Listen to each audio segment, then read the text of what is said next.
Hello, everyone. Welcome to Tales of Initiative. We're so excited you're here today. Episode 34. Uh, you are getting to be a part of the magic, the mystery, the mayhem, the thirst, all of it from start to finish. Episode 34. I broke Taylor. Already, it's a good start. Welcome, though, guys. We are so excited you are here. Anna, and we're so excited that you have been able to join us for this streak, and I'm really excited that you're here. So I hope Yeah. you I'm know that so happy to be here. we Thank just you. you are amazing, and your character is amazing and beautiful, and you're amazing and beautiful. Every you're just all so beautiful. That's weird. Oh, thank you. Yeah, but I'm glad you're here. We have a pretty good announcement. I want to say today. Uh, we have our next Fernway Dice giveaway coming up next week. Guys, next week you get the Autumn Equinox dice. You have a chance to win a new set of dice from Fernway. We will be giving that away next week on our break. So you have to be here and be present to win. So make sure that you are here for that. If you want to win a chance, or if you want to have a chance to win some beautiful Fernway dice, handmade, handcrafted, very beautiful. This is my D20. I don't know if you can see that very well, but this is one of my D20s from them, and it kills my players regularly. So you can have that be what happens for you too. You can kill people with dice in game, not real. Please don't hurt somebody. Love No. people. That's what we should do. Only kill them in D&D. That's where it's allowed. Or if they really deserve it. Don't. Sorry, I'm messing it up. What are you gonna do? Anna, it has been great having you here. Super excited that you've been here, but Matt is going to be gone for at least a couple more weeks. Matt just recently had little baby Matt, um, and I just realized, guys, that we forgot to get Matt and his family a baby shower gift. Uh, you think it's too late now? I mean, it's never too late for gifts. Thank God. I was going to spoil myself with some new dice from Fernway, and with their discount code TOI10, I don't see why we can't get a set for Bub. Haley, I don't think dice are a smart choice for a newborn. How about a custom map from TA Maps? Their quality and attention to detail is second to none, and mentioning tails at checkout gets you a percentage off. And the bigger the order, the bigger the discount. Conlon, what's a baby gonna do with a map? I don't know. It would make a cool nursery wall hanging. How about something from day 20? The code TOI gives us 15% off, and the Court of Seasons is 20% off this month. It's a perfect adventure for families. Anna, that's actually Matt's company. That's his own content, so he probably already has it, I would imagine. Oh, yeah. Yeah. Well, how about a campaign from Emberwind? Something the whole family can participate in. The discount code TOI also offers 15% off. How's a baby gonna play? Look, you asked me for an idea. You didn't ask me for a good one. Yeah, that's on me. You know what though? Level 1 Gamers has some really adorable baby outfits. Yeah. Oh my God. My bag of holding is full, and it's a nappy. Aw, level 1 human. How cute. Don't make this orc word shirt is hilarious. But Conlon, that's not part of the baby collection. So, bubble grow into it. And with the code TOI22, we can save 20% off our order. Why not get them all? You know what? Sure. Why not? They deserve it. But we'll work on that after our session because we got to get into it. So sorry for those of you we had to discuss business, but please check out our sponsors, all of them: Fernway, Level 1, Day 20. Also, we did forget one sponsor. We always do it, Buried Without Ceremony. I don't know why we forget them. Amazing. That's fine. If you want to come up with like some super cool, creative, awesome, just weird stuff, Buried Without Ceremony has the Quiet Year, which is a lot of fun, and it's card game, like it's card based. And so you don't have like a DM necessarily. There's no one who has to run it. You're also just kind of just playing together and facilitating. You don't need to be super artistic. You don't need to be anything. It's just a lot of fun to create some weird chaos, and I'm here for it. So please visit all of our sponsors, show them some love, but be here next week for the Fernway Dice giveaway, because that's important. All right, check out talesofinitiative.com. Don't forget we have our merch store. Don't forget to check out our past episodes. Last week we had a pretty wild and fun one-shot of the history of Vengalia. Thank you, Colin, for running a super fun game where we didn't die. Well, some of us didn't die. One of us died. Don't touch my sword. That's all I'm saying. Hey, look, I have plans, man. Not anymore. You're dead. All right. I am not. Okay. Fine. We can argue about that later. Without any further ado, go get your snacks, get your drinks. We are going to travel now to the sunsets over Vengalia. Had you already changed the music? Yeah. I was waiting Thought you for were that. doing it way sooner. No, it's fine. I was waiting for that transfer into. You know what, Colin? I just can't. Anyway, I'm getting it. I'm learning. Well, it's okay. We love you, and you're amazing. When last we left off, the heroes had arrived at Brittlebane Academy and met an Aasimar cleric named Adriel, who's fleeing from something or someone and being pursued by those who want her for their own purposes. After coming to her and Edi's defense, they take a survivor back to the apartment that the Academy has allowed Adriel to use while she's there. While attempting to interrogate this surviving assaulter, the party is once again ambushed by more of these same creatures that had been hiding in that apartment. Once again, they are able to defeat them in rather brutal fashion, involving a very much some very disturbing moments of just defeating their enemies. Yeah.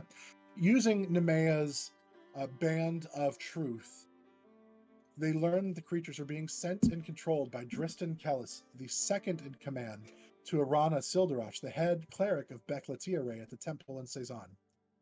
Arana wishes to utilize Adriel for something, but the creatures themselves don't know the exact reason.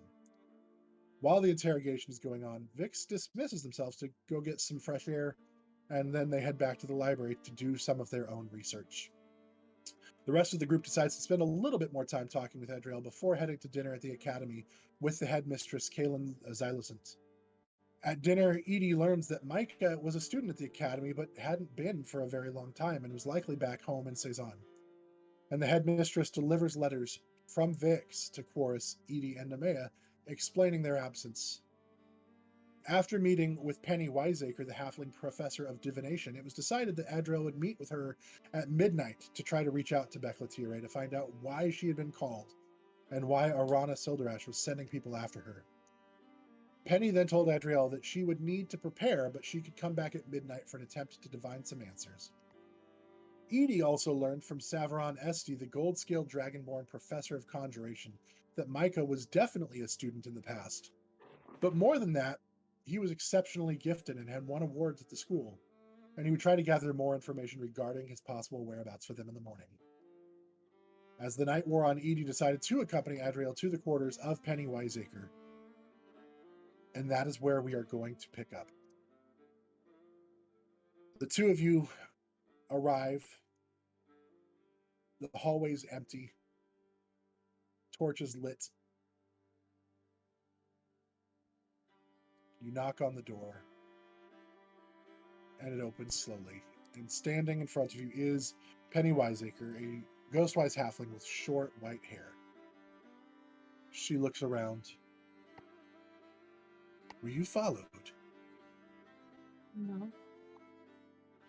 Make a perception check. Were we supposed to worry about that? You should always worry about that if you want to stay alive. 15. What? As far as you know, you were not followed. Oh. A dirty 20. As far as you know, you were not followed. As far as I know, we weren't followed. Good. Excellent. Come in quickly. She ushers you into the room, closes the door behind you. In front of you, the room is rather chaotic. There's books everywhere, signs of study, signs of somebody who doesn't regularly pick up after themselves. There's candles lit everywhere, and the room itself is mostly bathed in darkness, with just a circle area cleared out around a table that is wreathed in candlelight. Please have a seat. Thank you. Neat. I've been preparing all afternoon and evening, getting myself ready. What is it that I can do for the two of you? What would you like from me? I just have some questions. For my goddess about what's happening. Of course. And you? And she looks at you, Edie. Well, I'm here with my friend, but I might also want to know about my magic. About your magic. I see. And what is it about your magic that you wish? Well, could you ask Aruna if I'm doing a good job?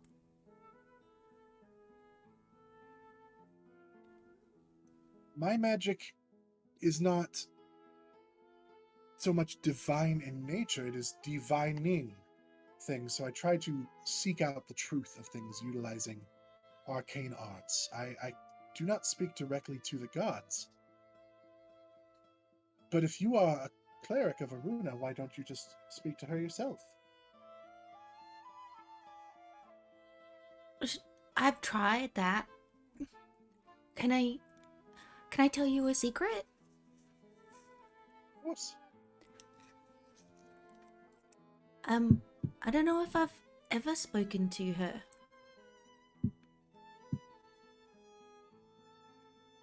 You've never spoken to your deity. I mean, I have spoken to her. She never responded in any way like I've seen it happen with my family or other people I know. I see. I just wanted to know what I'm doing wrong.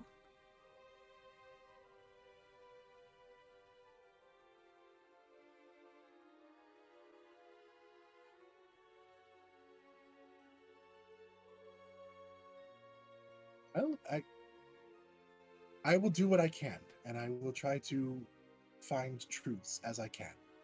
Thank you. Of course.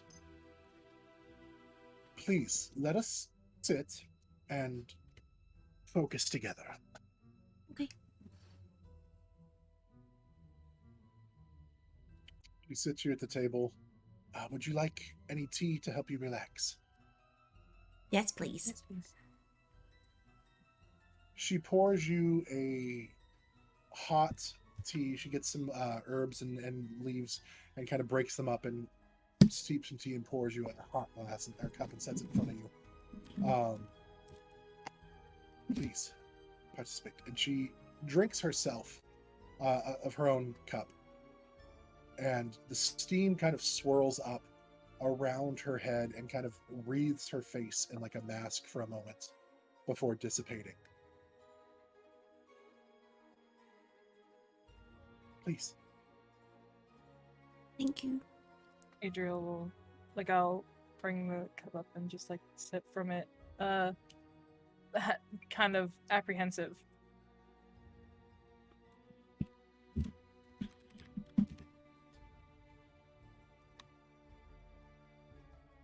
One moment, I need to turn on the recording. Oh, there's going to be some loud noise coming through. See, this is what happens when I get so excited about starting. Now recording. Welcome, Craig. And his brother, Gyark. Yeah.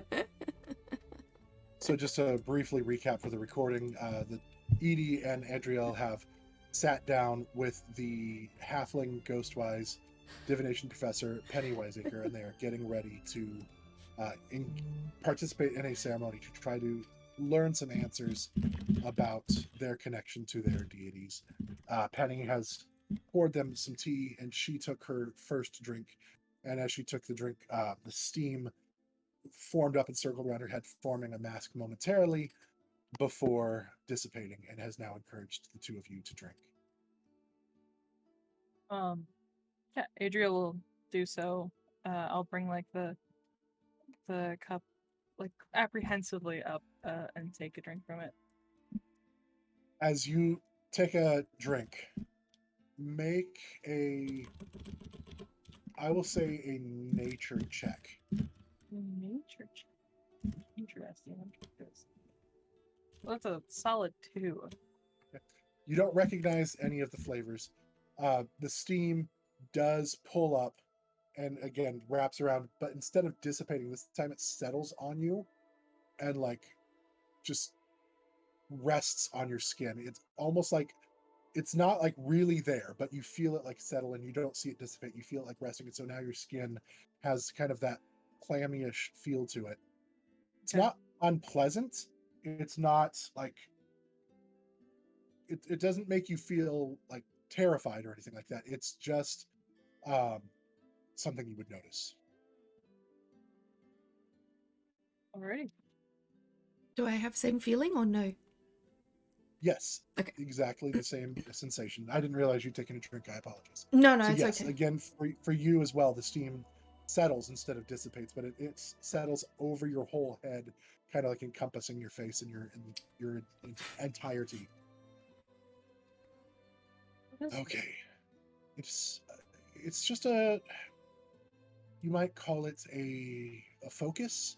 It allows easier connection, almost a conductor, if you will, to the spiritual, to the spirit realm, to the celestial plane. It allows me to make those connections a little easier. It won't hurt you.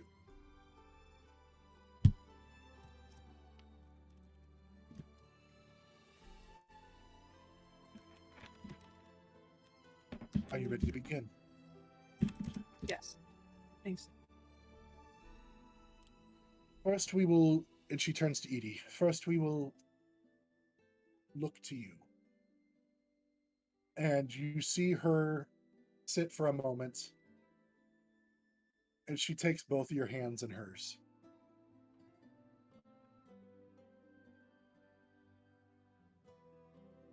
Go ahead and you can choose to to fail the save, or you can go ahead and make a, pulling it up right now, wisdom save. Yeah.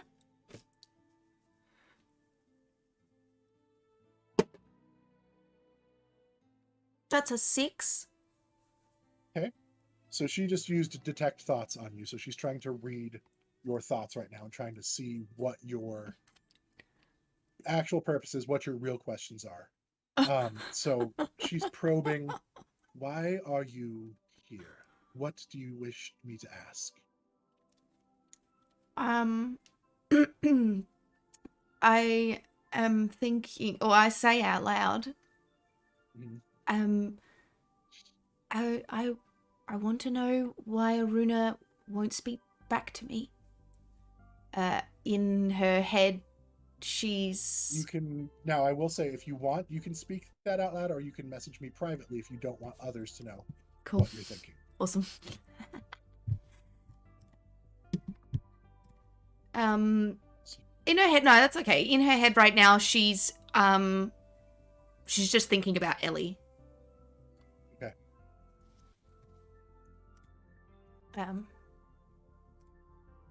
But yeah.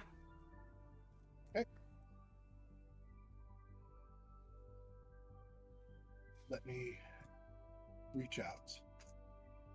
And you see her eyes, they don't roll back, but they go completely white for a moment.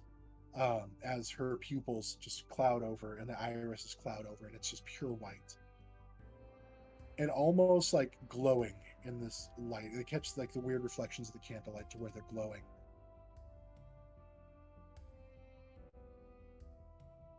You say Aruna does not speak to you. Yeah. But I hear voices that are not yours. That's Ellie. And Edie And looks who down is to the Ellie. doll on her side. You recognize at this point that she's not seeing anything. She's Oh. only seeing beyond. So she's not aware of what you're directing your eyes to. Who is Ellie? This doll I found, she's one of my best friends. See. Your mind, your spirit is conflicted. You say you serve Aruna, but you have this connection to Ellie. And Ellie speaks to you, but not Aruna. And Ellie is a doll, you say. But there is a voice that is real. It's not in my head. I hear it in your head. It must be real. Kind of like pat Ellie. Kind of give her hand a little squeeze, like, what? So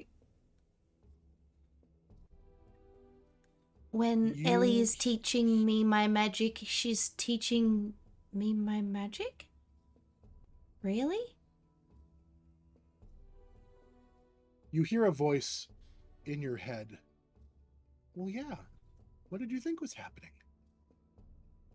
Was that the lady or not? That was the voice directly in your head. That was not her voice. That was a voice that you recognize as Ellie's.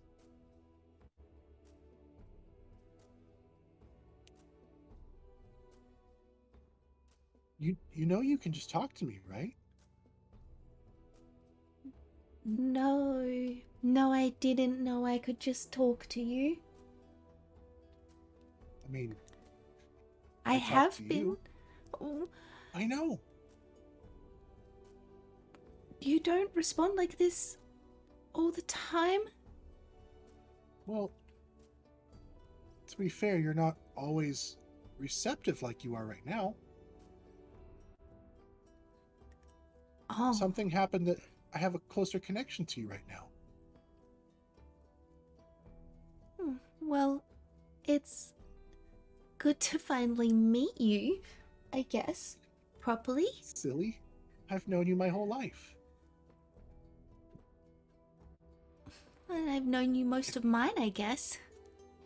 Can I tell you a secret? Yes. It's not really a secret. You're very beautiful. You're very beautiful. Oh. Are you...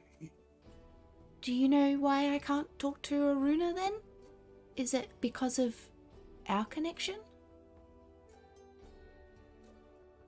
I mean, do you want to talk to Aruna? I could arrange it. Am I not a cleric of Aruna? That is a question.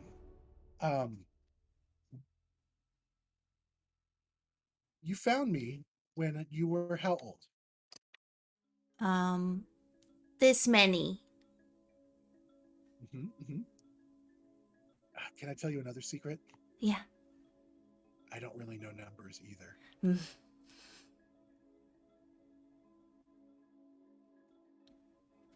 When I was little. Yeah.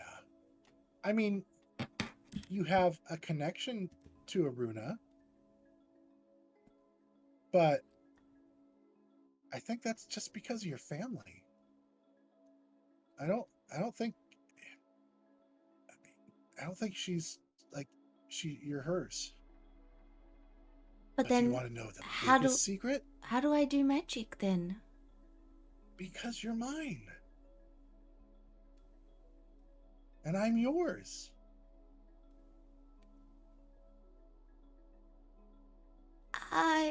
Make a perception check for me.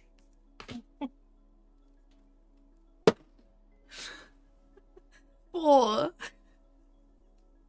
Okay, perfect. You are just so caught up in this moment that you are not aware of anything else going on around you. Adriel, you are actually frozen in this moment. You are not aware of anything that's going on. And Penny is also not aware of what's going on. You are both frozen. They are almost in a moment outside of time. So essentially you like mid blink and this is all happening for them in like this like little pocket moments. Okay. Gotcha. So, why did my family say that I'm a cleric? I think your family's afraid of you. They don't understand because they all had to do it the hard way. You just get it. And so because you get it, I just work with you and we do it together and you don't need like that. You don't need to pray to make it happen. It's in you. I help you, but it's just because you already have that spark in you.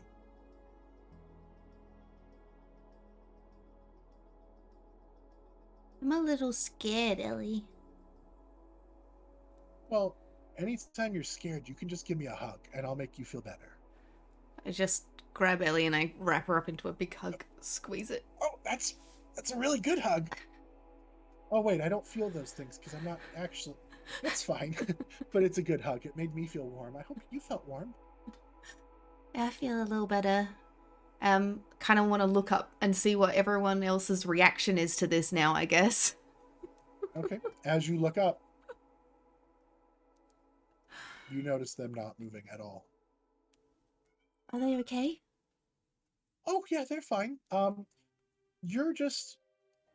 I just wanted to talk to you for a minute. I didn't want that little one. She's a little weird and a little spooky, and so I just wanted to talk to you, just you and me. Okay. I didn't want her listening in. Okay, I'll keep this our secret then. You can tell people if you want to, but I just wanted, when we had this first chat, heart to heart kind of thing, I wanted it to just be you and me. What if they're scared of me too?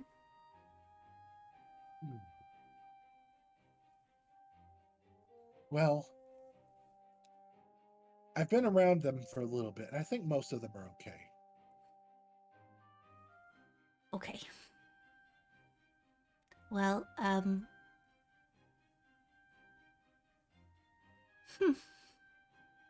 Okay. But Thank I'm you. always here, and now that we have this connection, we can use this again sometime if you want. I would love that. Okay. Well, I probably should let you get back to the time that you were in. I pulled you out for just a brief second, but I'm going to let you get back to them, okay? Do you have any other questions before we send you back? I don't want you to miss out on anything. I think I'm okay. I don't know what's going on right now. So let's just leave it at that, and I will let you know if I have any questions. We can do that, but one more thing, just really quick. And she looks at you for a moment. The doll looks at me. You see the face kind of look up, and the hand of the doll like reaches up and like runs. It's like almost like runs a finger like along your hair, like by your ear. And as it does that, your hair which is currently like a greenish color, right? Like Yeah, blue. greenish It's like blue. blue. Okay, it turns like the streak of like silvery, like glittery streak of hair. There, that's better. I love it. I'm gonna Now like that's play with the. and it's and you notice like it actually kind of gives off a little shimmer, and it's very much like a glittery, um, like you see like the glitter beards and stuff like that, like and stuff. It's very similar to that, but it's not like shedding glitter. It's Yeah. just now your hair naturally, almost like a starlight kind of thing in your hair. There.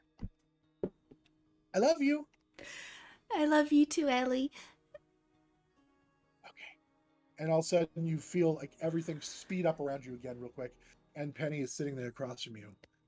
Yes, I hear voices in your head, but I sense conflict, and I think you have a decision to make between Aruna and whatever this other voice is.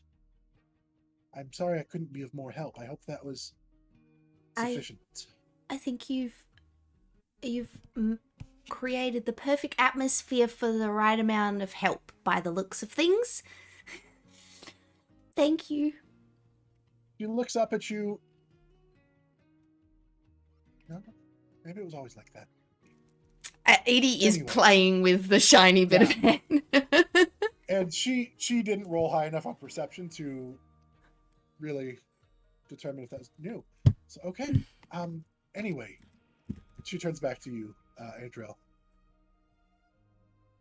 Are you ready? As ready as I'll ever be, I think. Please. And she holds out her hands again to touch your hands. I take her hands. Make a wisdom save unless you want to choose to fail. I'll choose to fail. Like I trust her. Going to read into your thoughts. What is it that you are asking of me? What do you want to know? I guess first, why me? Why does she want me? I don't know what I'm supposed to do. See. And her eyes once again frost over.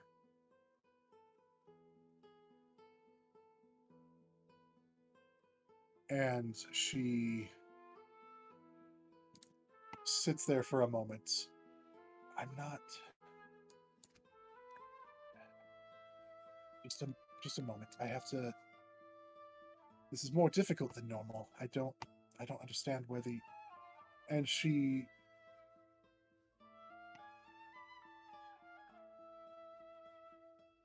freezes. And then she looks at you.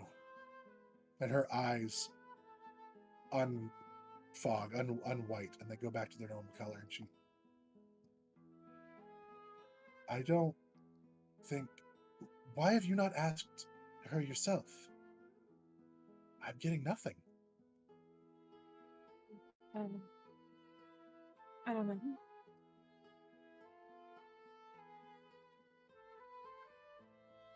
Make a intelligence saving throw. Oh no. That's a solid 7. In that moment, you feel like this burning sensation at the top of your head for a moment before your spirit is pulled out of your body. Edi, you see Adriel just sitting there, frozen in place, slack-jawed. Adriel, your spirit is yanked up, and you feel yourself moving, and then you are pulled into this meadow. And it is dusk. The sun is right at that point where it's just about completely down. You see the moon in the sky, you're right on the edge of the sea in this meadow, the tall grass kind of like blowing back and forth. In front of you, this open expanse of field, and then the water.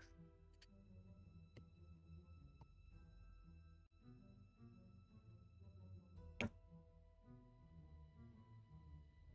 think I just look around, like, not entirely sure where I am, and Make a perception check. okay.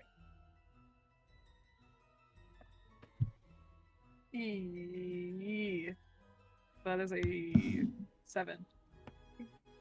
You look around, and when you are looking straight forward, before you is just field, like I said, the tall wavy grass in the water. But out of your peripheral, it looks like it like you expands, like you're on this land. But when you turn, your vision is the same: more grass, more sea. But on your peripheral, again, it looks like you are on like actual land. This is not an island, but every time you turn, your vision refocuses on the sea in front of you.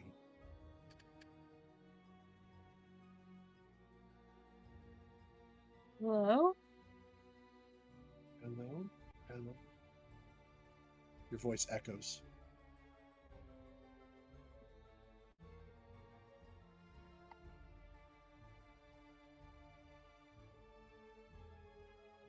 What are you going to do? I think I just, like, look around several times and then just pick a direction and start walking, see what happens. So every direction you look, again, that recenters on the grass in front of you and the water.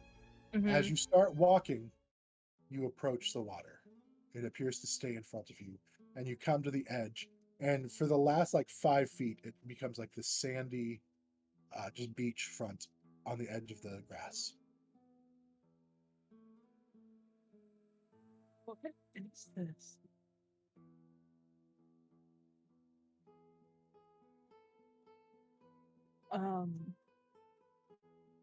I think I'll just walk until I get to where, like, the bank meets the water.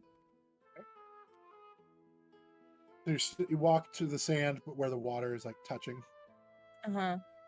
As you walk to the water, your toes in the sand, the water's just kind of, the tide just kind of coming and going. The water, like the little bit of waves towards the end of the water, touches your feet, and you feel a warmth slowly start to just engulf your feet. And then as the water recedes, the warmth goes away. And then as it comes back in, and once again, you get that same warm feeling.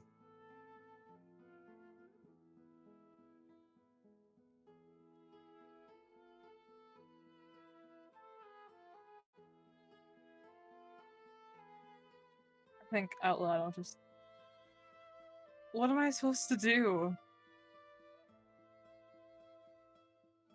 Make a religion check.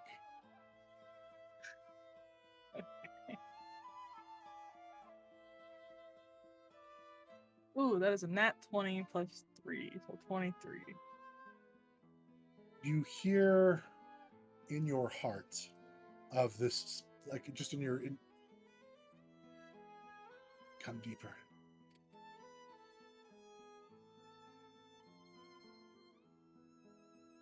And I'll slowly start making my way into the water. As you step into the water begins to just start coming up as you go deeper. The warmth starts filling your body everywhere that the water is touching. The water itself is cold. Like if you bend down and touch it with your finger, the initial touch is cold, but it sends a warmth through the inside. Interesting. Yeah, I'll just keep going until I get a feeling of what else I need to do. Keep walking. The water comes up to your waist. to your midsection, to your chest, finally to your neck. Your whole body is filled with this warmth, and it's not like warm water. It's like the sensation of comfort and peace. Mm-hmm.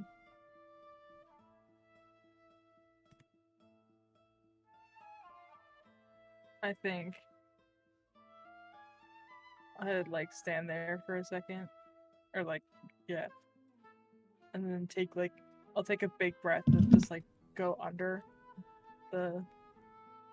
You take your deep breath and realize that no breath comes in. Like there is no breathing. There's no need to breathe. So as you inhale, there's no air that comes in. So that action doesn't even, like, you go through the motion, but it's like, but nothing happens.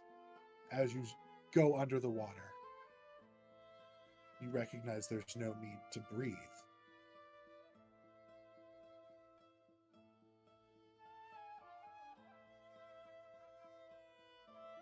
Do I see any like direction or?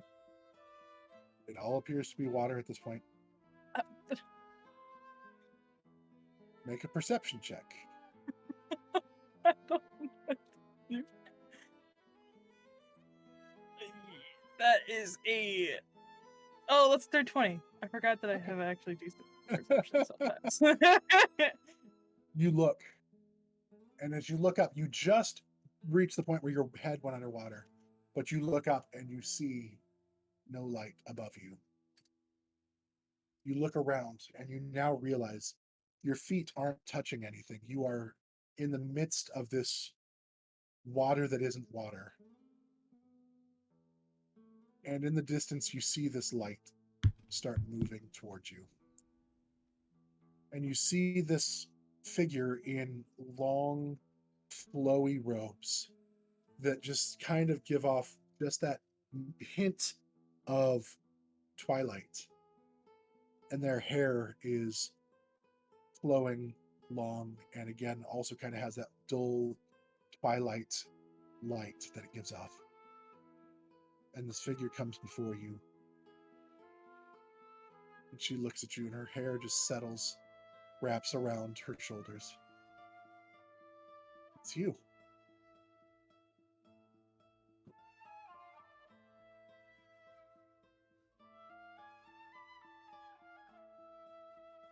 Yes. I don't know what I'm doing here. You don't either. You ran.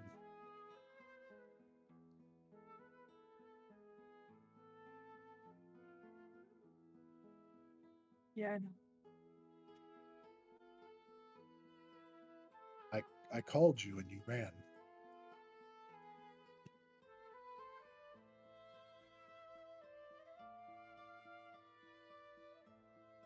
I'm scared. I don't know understand. what to do. So what do you want now?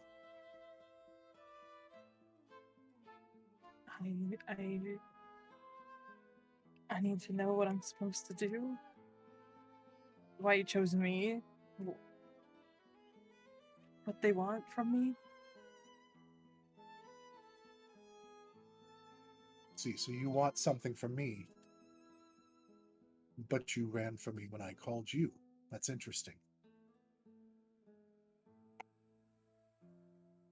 Didn't know what to do. I was scared. I wasn't ready for anything. What's to say you're not going to run again, Adriel? I don't know. I see. And all of a sudden, you see her reach within her robes and pull out this giant white sword. And I need you to roll initiative. Oh, okay.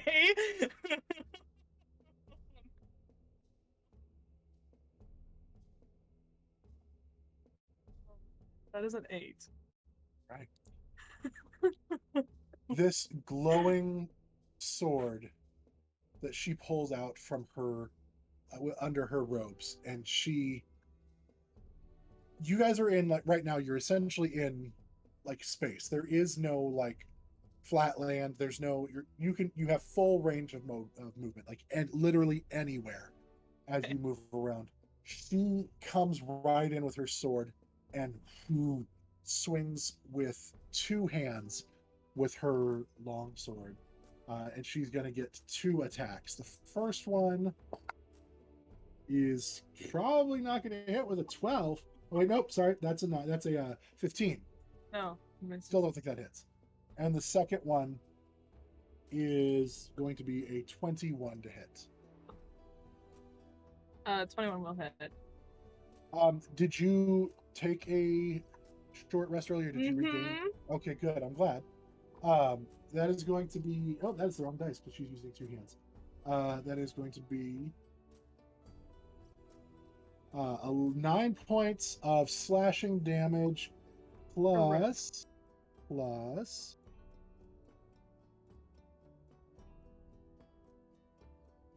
98s.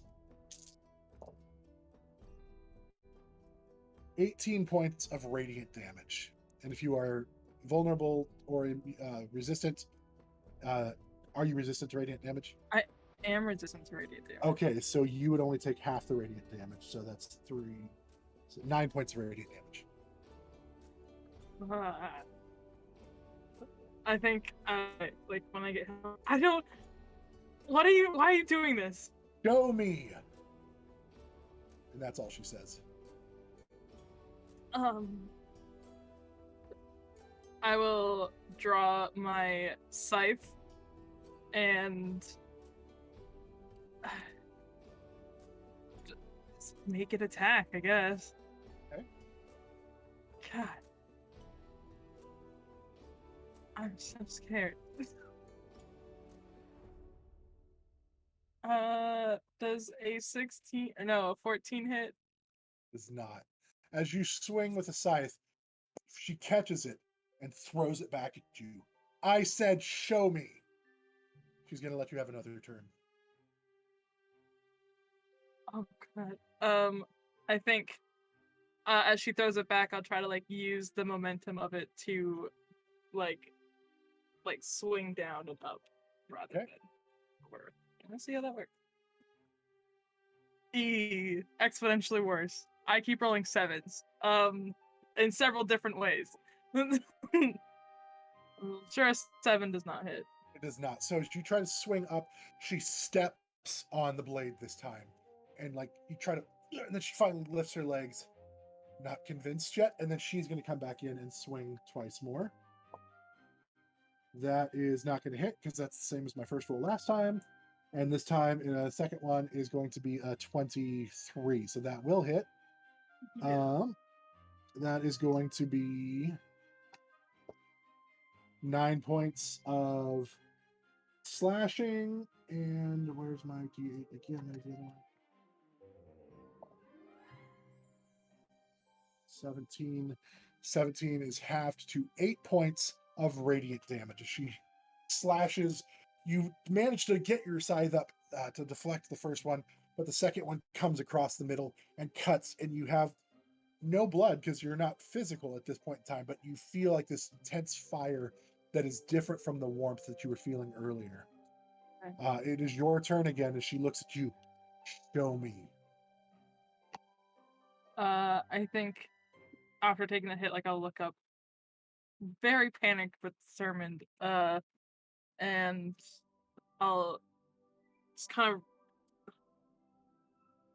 reach my hand out and cast Guiding Bolt at her and hope that it does something.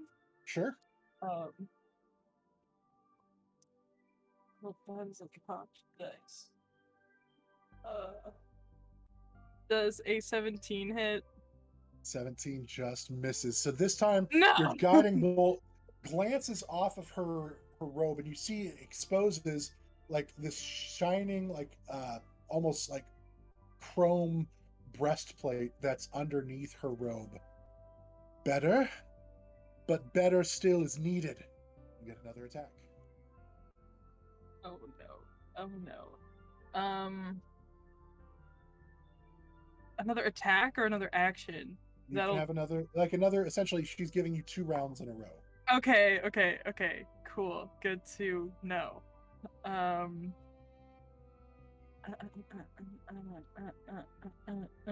gonna healing hands myself so I don't die. Cause I'm scared. And then I'll move. Yeah, that's like my second action, and I'll try to move back and up. Okay. In this liminal space that we have. She just looks at you and shakes her head. This is disappointing. And she flies right back at you and just goes at it again with the sword. First one is going to be a dirty... it's 19. 19 to hit? 19 hits, yeah. Okay. And the second one will be out of my dice box. Let me try again. That is going to be a 18 to hit. Oh, that also hits. Okay. Damn it. So the first attack is going to be 8 points of slashing damage plus 14, 7 points of radiant damage. And then the next attack is going to be 6 points of slashing plus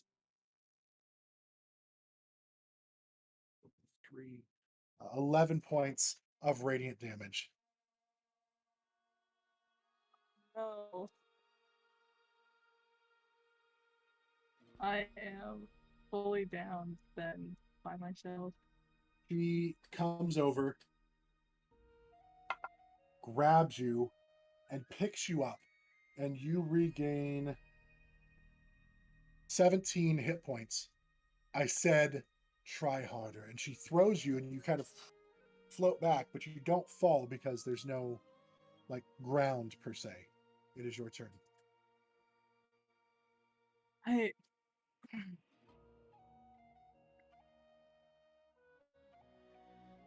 Oh, God.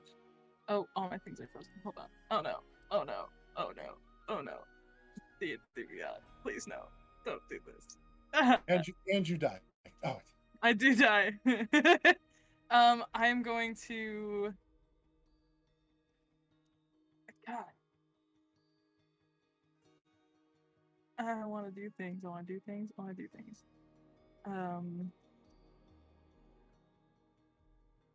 Damn it. I can't do it because I did it to Edie. Fuck. I'm going to try and attack her again with my scythe. Kind of doing what I can to push forward at her and then attack. Go for it. Let me use this dice because it's being nice to me. No, it's not. 13, I'm sure misses. It's not it, yeah. So your first time you scythe, and she just casually sidesteps. Why did I call you if this is what you are doing? Reach in to your heart.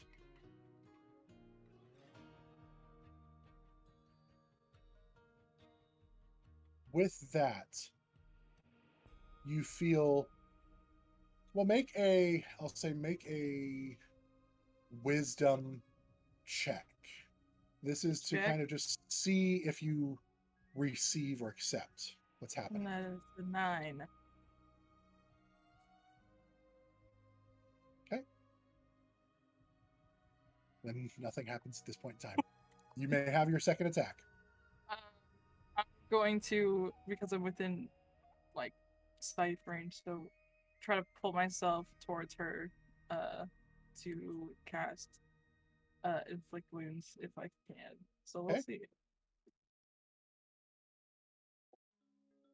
Ooh.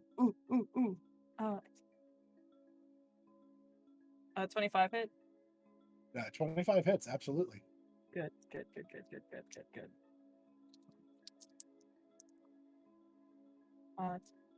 18 damage. Nice. What type of damage is it? Necrotic, I believe. Okay, perfect. You see, as you reach out and grab, that for a moment, her image of her skin starts to darken and crack as the necrotic energy wraps around. Yeah. Okay.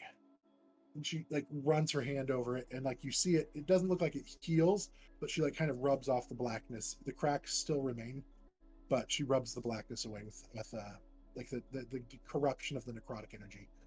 Okay, better. And then she make another wisdom check at advantage.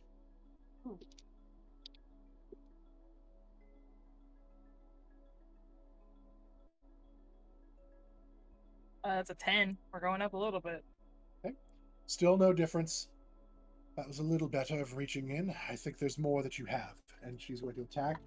Once again, that's going to miss. And that is also going to miss. So this time, she swings, but like the damage that you inflicted upon her arm seems to be hampering her pull blade. And she pulls both times, and she... All right. Let us see if this time you can fully reach in to your heart. Once more, make that wisdom check with advantage. Ooh, way better. That was me at 18.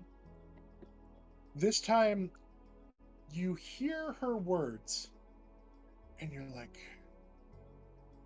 you take them to heart.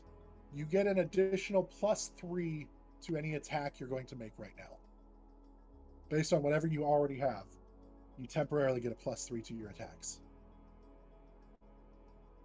I will stand back where I'm at and just kind of steady myself and put my hands out to try and cast Guiding Bolt again.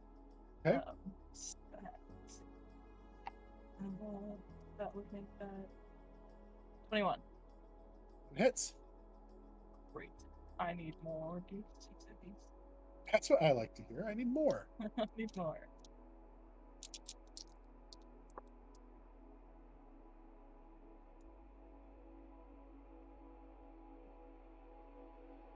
Twenty radiant damage. So you notice as the guiding bolt hits, it seems to do damage, but not as much as you'd expect. Mm-hmm. Well, you reached in, but maybe use this a little more too, please. And you get another attack. Or action. This is your another turn. Mm-hmm. Mm-hmm.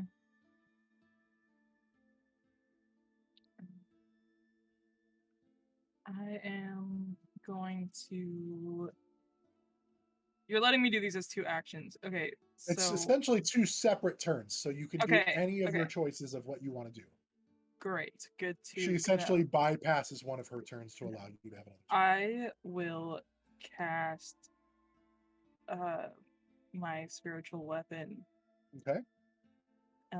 And it is just a duplicate of my scythe. Right. And I will have it try and attack her as it appears beside her. And you would still get the additional +3 to hit with that. Ooh, hell yeah. Love that.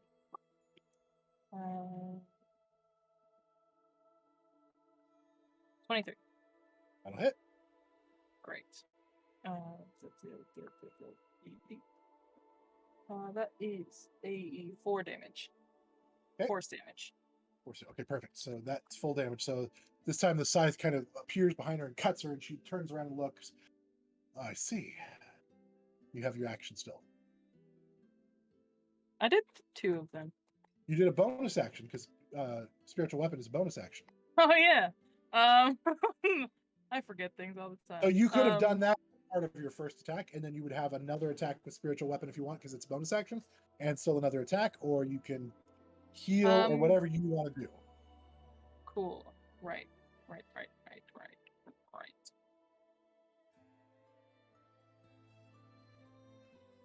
I will cast word of I will cast warts. Word of resistance. Okay. Each creature. So she must make a Constitution saving throw.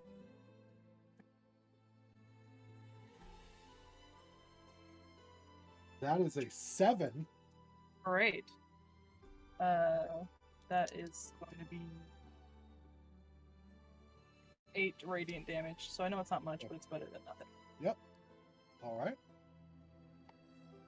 You gonna use your spiritual weapon again? Yes. Yes. Okay. Yes, I shall. So many things. That misses. That is a nat 1, but that would make it 11. It misses. Yep. So as the spiritual weapon, it actually like tangles itself up somehow in its swing, and is out of commission for a round. Since I can't have a spiritual weapon damage itself, and it's not near you Yeah. to damage you, it is out of commission for a round. Okay. She is going to swoop in, and she like her sword just vanishes for a moment, and she grabs you by the head and palms your forehead. I need a wisdom Oh, saving throw from you. no. Oh no. 19. You feel like this burn for a moment, but you and she looks at you. Look, let me look. And then she forces one more time and tries again. I need another wisdom save. That's a 10.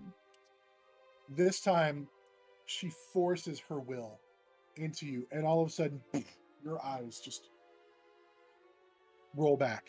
Your hands drop to your side. Your scythe drops, but just floats there in front of you. And you feel all of this energy running into your head, and all of a sudden you start seeing back to when you were called. You were young, you were scared, and the first time you heard her voice. You're a little older now, and you recognize that that call wasn't meant to be scary. It was meant to be friendly. But as a goddess who has not communicated personally with followers in a long time, she tried a little too hard. And so the closeness that she wanted with you was a relationship rather than like a follower. Like she wanted to connect and get to know you. In that moment, you get the feeling that something is not quite right with her. That she is... Make a religion check real quick.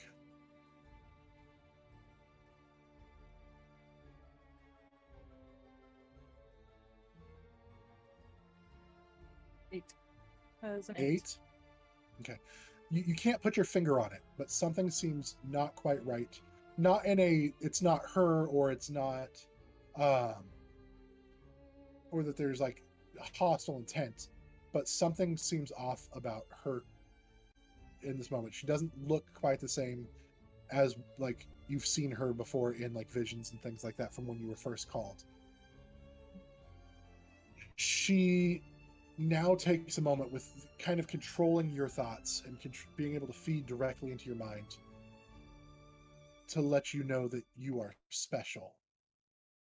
And out of all of the people that have been called to serve before, you are the one that most resembles her. You have a lot of the same mannerisms, you have a lot of the same cares, and your spirit matches hers in so many ways. And not only is so Arana, she reveals to you, is not one of hers. Arana is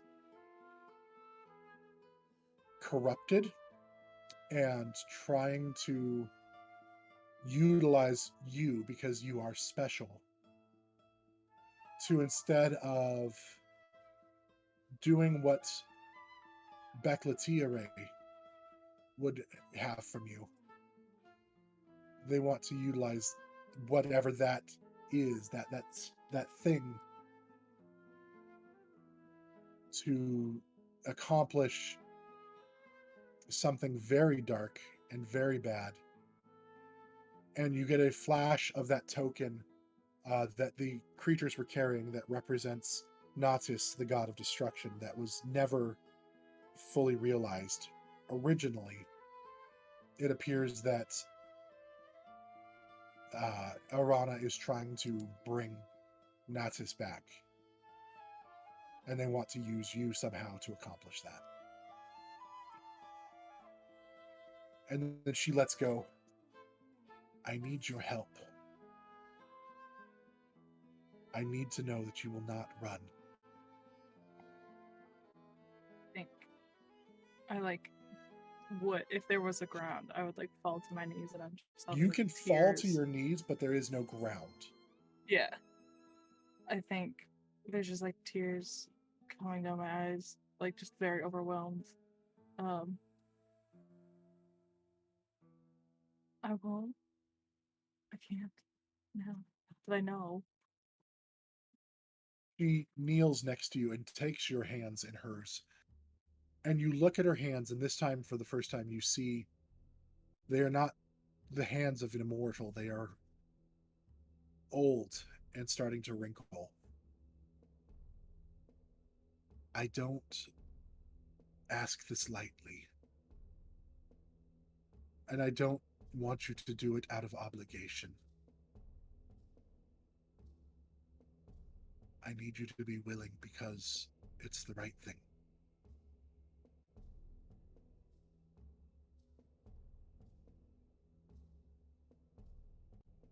And you feel a warmth fill your body again, and you regain all your hit points.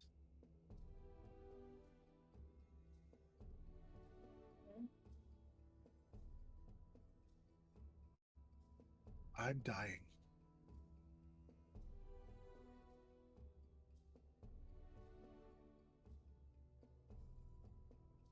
What?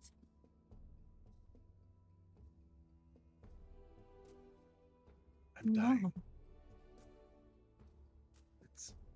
It's okay. It's the way of things. The lesser gods are not exactly immortal. We have a cycle, just like humans. It's just longer than most. Elves come closest to understanding.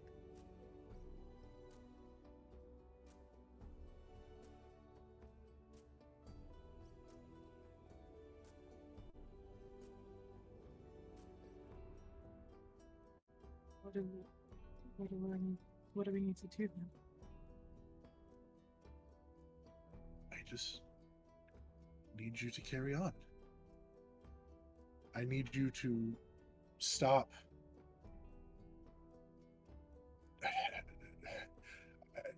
I need you to stop Arana from using you to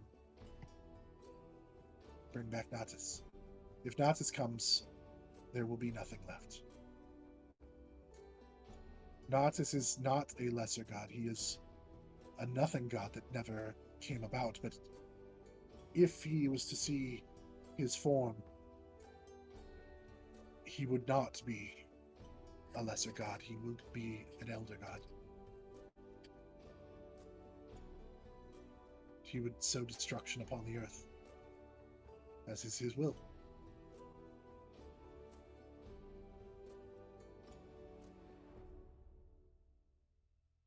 Okay.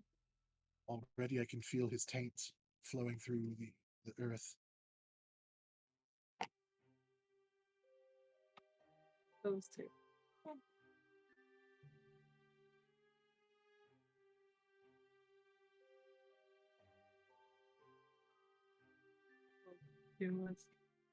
I will stop it.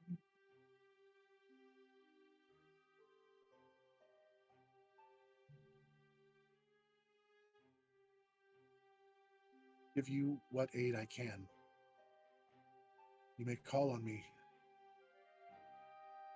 You don't have to run from me. And she grabs your weapon by the head. And after she removes her hand, you see like this glowing handprint, like embedded in the blade. Your weapon now does equal amount radiant damage as it does slashing damage. So if you are a 1d whatever slashing, you also will roll an additional 1d whatever form of attack for radiant.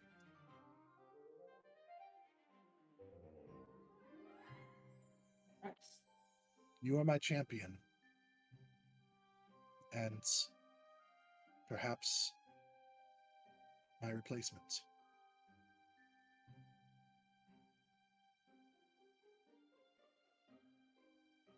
For the world needs twilight, so the sun can come.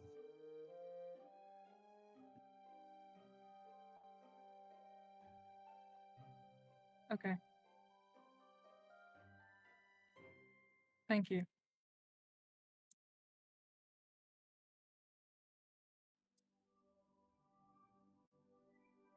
And our time is ended. And she reaches up and touches your forehead again. You feel your soul being drawn back in to your body. And that's where we're going to take our break. So these knuckleheads can chill out. Oh my lord. Too much seriousness in one go. You guys. At least on the audio, none of that's gonna come through. We're all muted. It'll just have the serious moment. It'll be totally fine. Oh my god. Great. It's great. Trying to Sorry, I can't not say laugh my ass taints off. without you guys. It was so being good. It was such a good, like, serious moment. I can feel It the was- taint. Oh, we're children. It was the Anyway. funniest Yeah, thing we're trying to children. like keep my composure and then just see like all three of you simultaneously laugh so hard you're off Oh screen. my god. Oh, that was We will be back. We will be back in 10 minutes. Yes. Don't go anywhere, but do go take Bathroom a. snacks. Yeah, go get bathroom snacks. Bathroom We will see you guys snacks. I'm making this a thing. You have to do this while I'm gone. Yeah, we will be back in 10 unless there's a big Yes. raid that comes in while we're on break, because then we'll come back sooner. All right. But otherwise, we love you guys. We'll see you in 10. Bye.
We're back.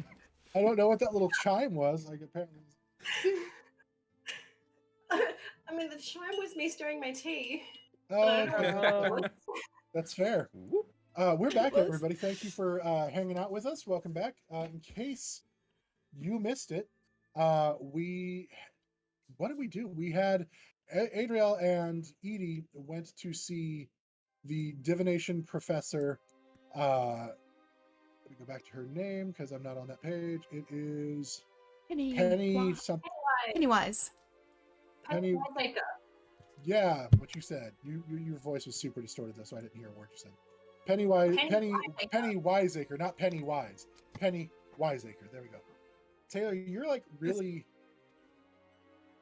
like weird sounding right now, like you're underwater or something. Really? No. Smack. It was maybe just for a minute. Dustin's Gosh, a liar. I'm a liar.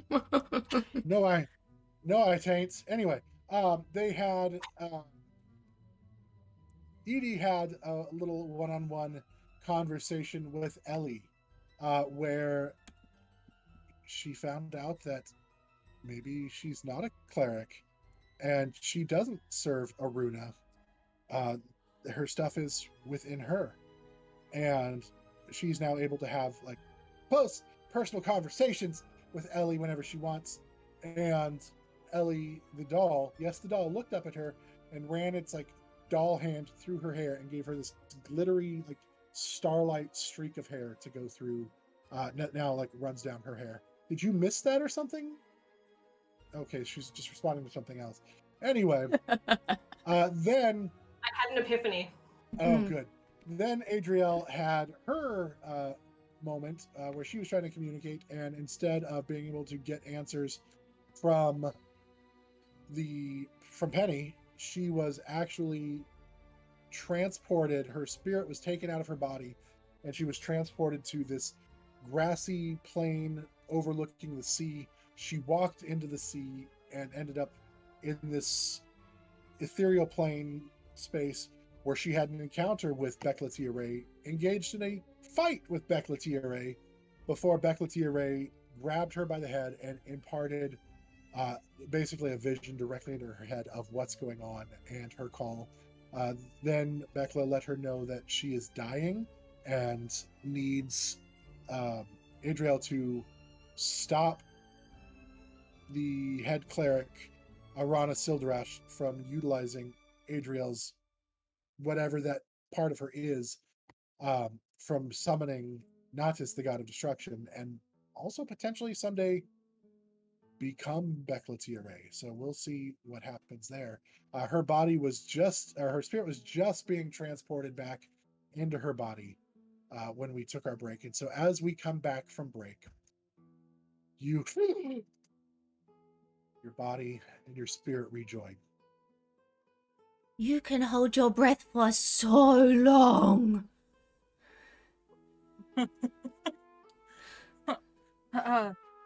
Yeah, sure. Okay. Whew, Did you have fun? is everything sure? Good. I definitely got information. You see Penny looking at you, just super worried. She's like, and then she's looking at Edie, super confused, like not. Are you okay? Are you? Yeah, exactly. Are you okay? No, you. I'm looking at Pennywise. No. Yes, I know, but I'm referring it to her. Yes, I'm fine. She's not. Are you okay? She's I'm fine. okay. You didn't move a muscle for 15 minutes. Neither did you. We were both No, before. I've been moving this whole time. I don't know what you were referring to. Are you okay? Yes, I'm alright. Maybe it's best that you retire for the evening and get some rest. I think that's a good idea. And she helps you get to your feet and leads you to the door. Thank you. trust that you've been given something to think about and that you can find your way back to your dorm. Yes. And thank you. She looks at you again, Edie. You should probably get some rest too, but please make sure she gets back safely. Yeah, absolutely. We take care of each other. Good. Well, good night. Night. You make your way back to the dorm, and you realize now that it is probably about 2 in the morning. Somehow this took about 2 hours. While they were gone, H.E.R.O.E.S, Nemeia, what were you guys doing? I think Chorus was sitting in the dorm, sort of just brooding. He's been dealing with a lot of stuff lately, in terms of meeting people who are like friends with their gods and all that kind of stuff. So, yeah, I think he's just sitting in the corner, sort of brooding, maybe sharpening eulogy as he always does, talking to it under his breath. Hey, welcome into our Raiders. Hey! Hello. Raid. Shadow Legend. Welcome, welcome. Hello. Nemeia. Nemeia would have been pacing up and down, worriedly about the other two, contemplating for a while whether or not she should have gone with them, but realized it was something for them. And eventually she would have just sat down, sort of on the other side of the room to Chorus to begin with, and then eventually she would have like awkwardly made her way closer and closer. And can I ask you something? Oh. Yeah, yes, what? You said you thought your relationship with Vix was different to how the letter left you feeling betrayed. How did you see your relationship with...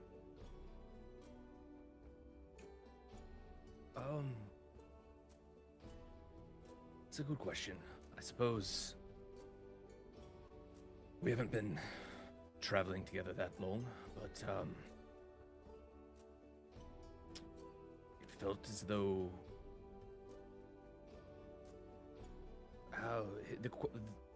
what he asked from me, and putting himself up as the villain, just seemed too light for what we've gone through. I feel close to this group, closer than I've felt in years to anyone, and I don't know. It just bothered me that it was so short and to the point.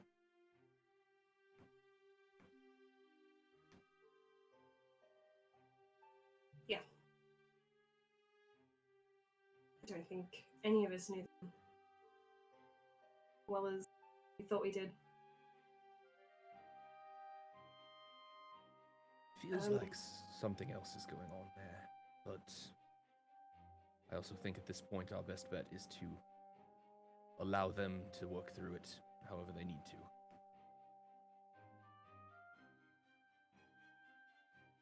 Yeah. Yeah. If that's what they need, then yeah.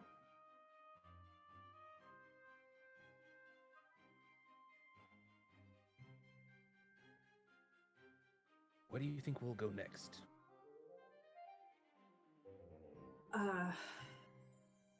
I don't know, but I don't think we should stay here much longer. I agree. Our new friend seems a bit in danger here. Perhaps.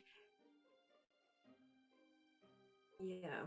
And the headmistress really didn't seem too phased when I asked how secure the grounds were, and that there was a mess in one of the dorms.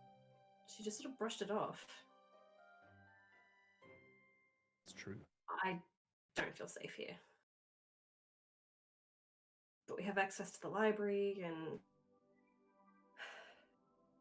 access to teachers and specialists. And I'm conflicted. I'm not so sure any of that's going to be that helpful. I don't know. We know what we're fighting. We just need to figure out anything we can about it, really.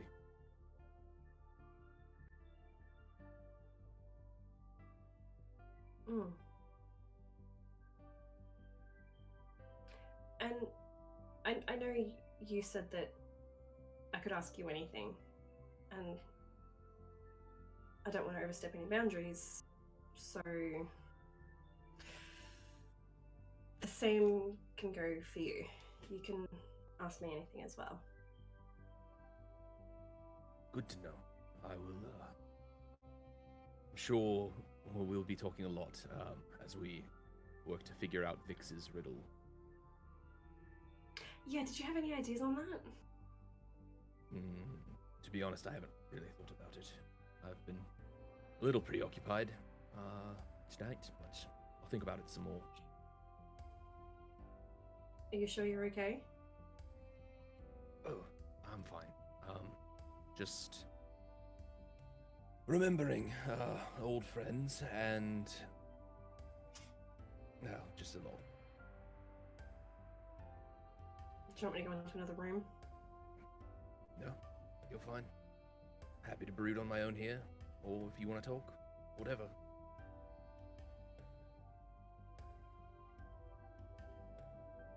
I don't know. Just you're in a mindset. I don't know. It's cool. It's fine. It's up to you.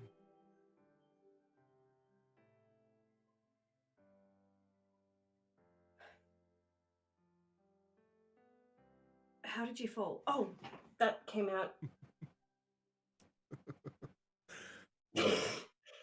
Don't have to answer that. That's fine. I'm sorry.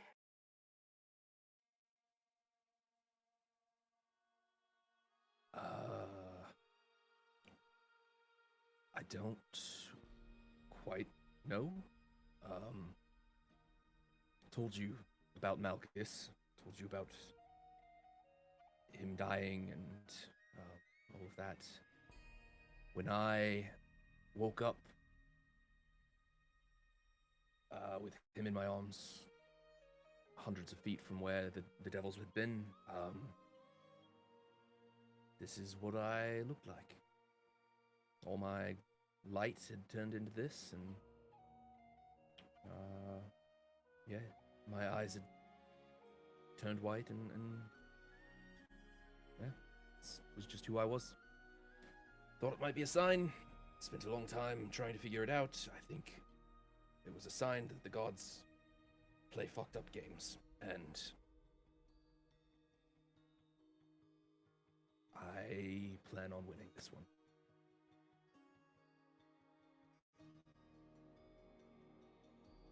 I can relate to the gods playing fucked up games.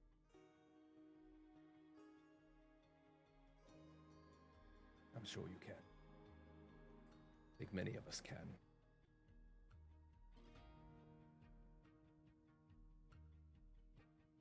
And yet so many people still have hope in them. Still worship them. Hope's a funny thing. It's why I carry around these tokens. The best thing the gods do for us is give us a little bit of hope sometimes. And while it's never hope for myself, none of these tokens do anything for me. If I can use them to help someone else, at least there's something good coming from the gods.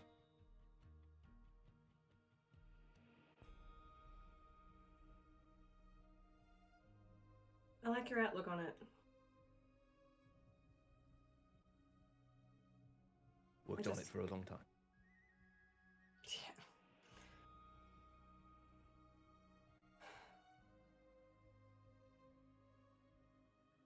At least you were able to.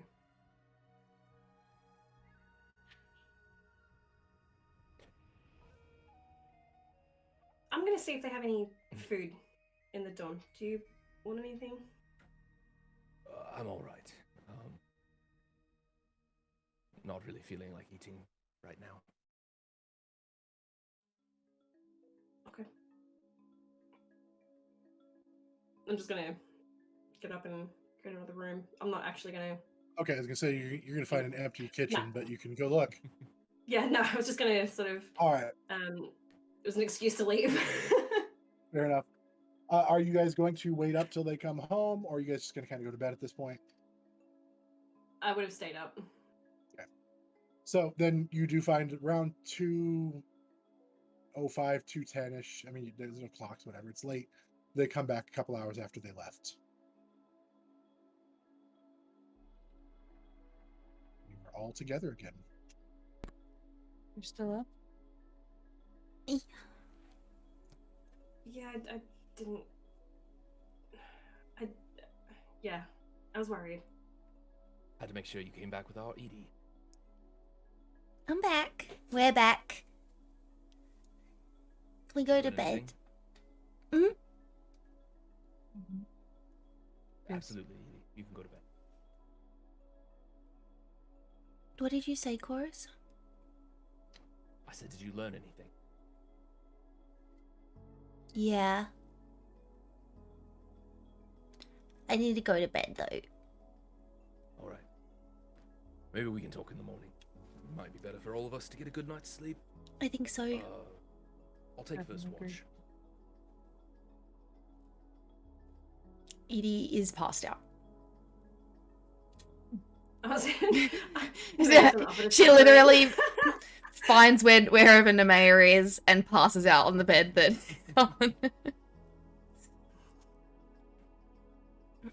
May would have stayed up a little bit longer, just stroking her hair, just comforting. You can take watch if you want. You guys, as you're stroking her hair, you would probably notice the new addition to her hair. With a natural 19. Yeah, dirty 20. Yeah, you absolutely noticed a strip of hair that is now giving off like this glittery moonlight kind of shimmer, like Starry Night kind of thing. Hmm.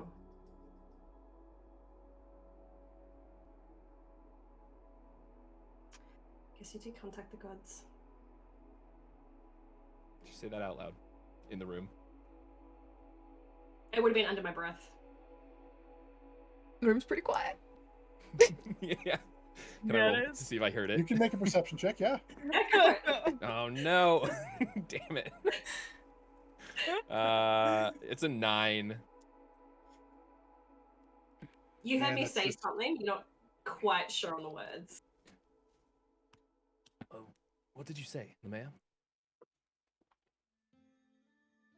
Oh. Just come here. Shh. Yes. And I'm still stroking, but I'm just gonna like grab the strand of hair and just continue to like point that out without actually saying or changing.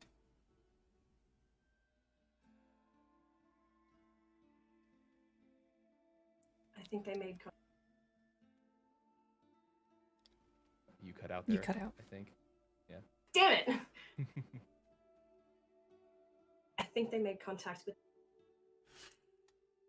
You cut out again. Oh my god! Right at the last 2 words. 3 Yeah. words. I think they made contact with the gods. There you go. Can I make a religion check? I'm awful at religion checks, so we'll see how this goes. To see if this... Look, I have an idea of what it looks like to be marked by the gods, right? Chorus has a lot of markings that have been markings by the gods. Can I determine if this is a marking by a god? Try to, or like if I You can know... try. what's going on here or anything. Mhm. Okay. Holy hell, that's an 18. It was a Oh. good roll. No modifiers. You absolutely recognize this is something that's different about Edie. Okay. Edie is already unlike anybody you've ever met before. What is your experience with the Feywild? Not a lot. I mean, I'm a ranger. Like, I've had experiences with Fey before, but not like I've never been to the Feywild. So it's hard to say with your experience whether this is celestial in nature or if this is something that has to do with Fey ancestry. It's definitely new and definitely curious. It does not ring any bells of any of the gods you're familiar with. Like, no god that you're familiar with would have marked somebody in this way.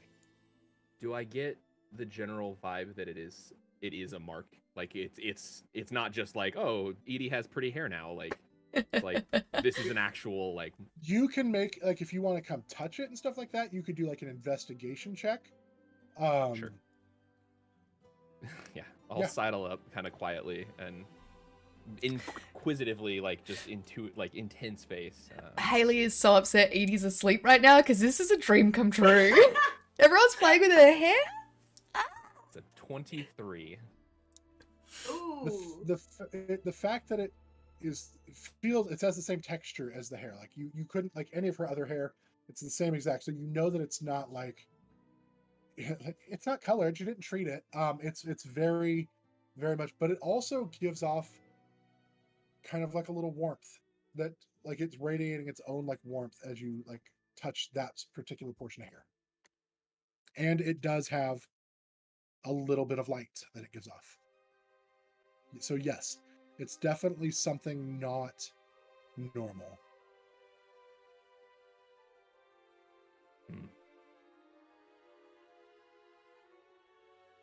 Nemeia. I know a mark when I see one. And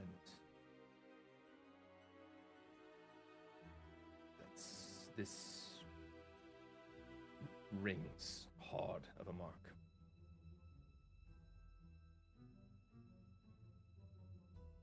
I don't know who or what exactly could have done this, but I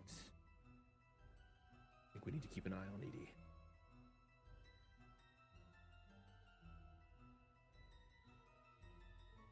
Always do.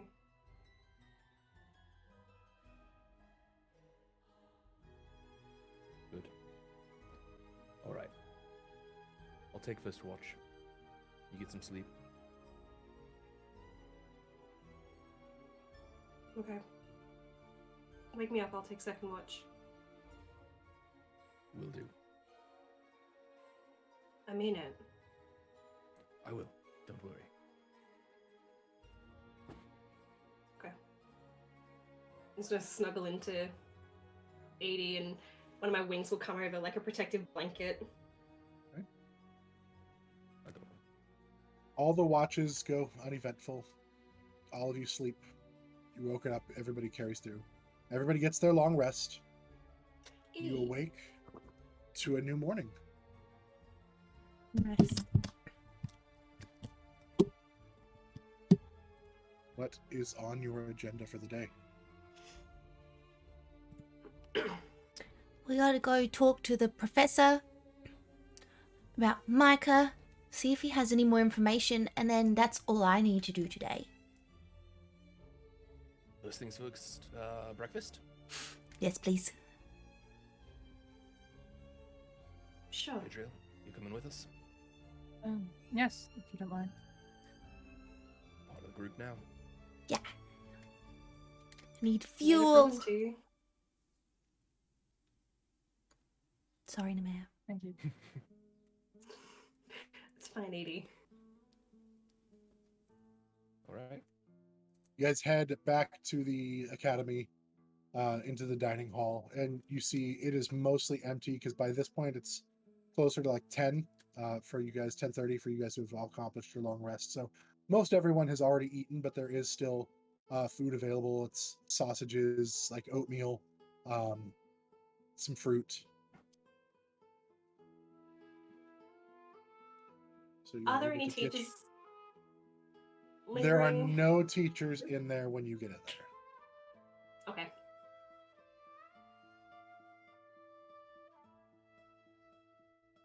Did you guys rest okay? Yeah. How about you? How was last night? I went well. I don't know what Edie went through, but I just have a lot to think about, I guess. Now. It'll be fine. Okay. Just real quick. Adriel, I wanted to make sure that we're okay.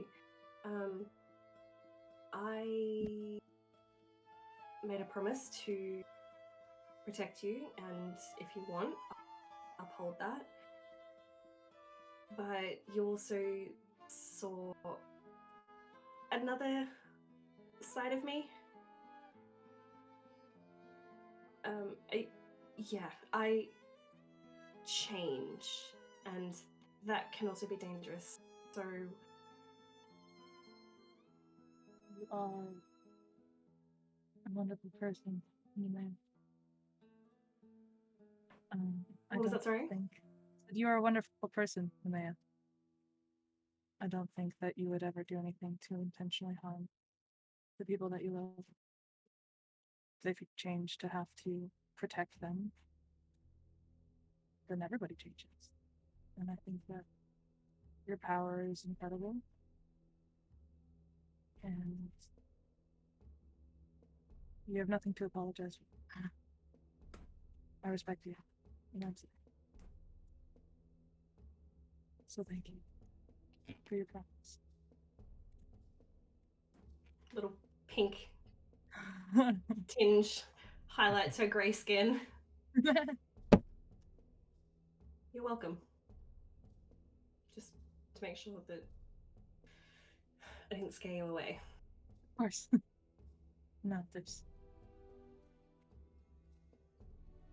other things are scarier than friendship and protection.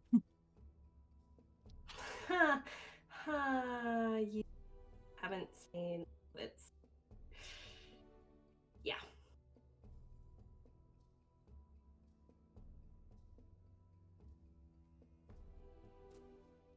I went to breakfast. Yeah, Edie's got breakfast all over her face.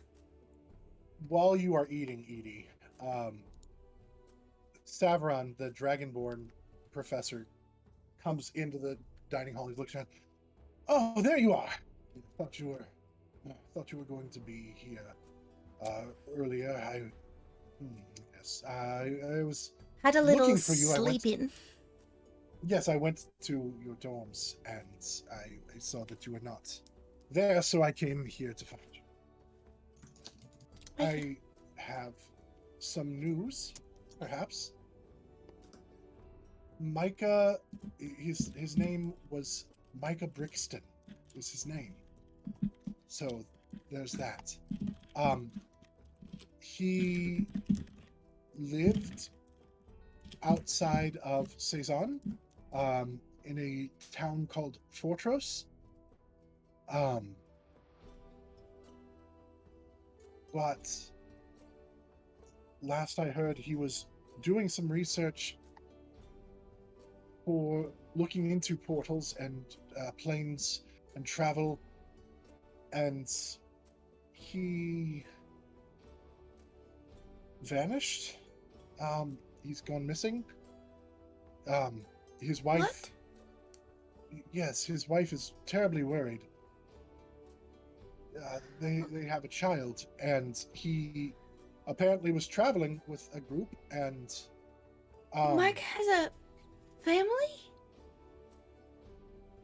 apparently a wife A and wife? children. plural. Apparently has children, and he had been traveling, looking up, I assume, how to travel between planes, trying to do some research in that area, and nobody heard from the group after the group that he was traveling with left. They've, Well, they've been we looking for him, and we have to find him.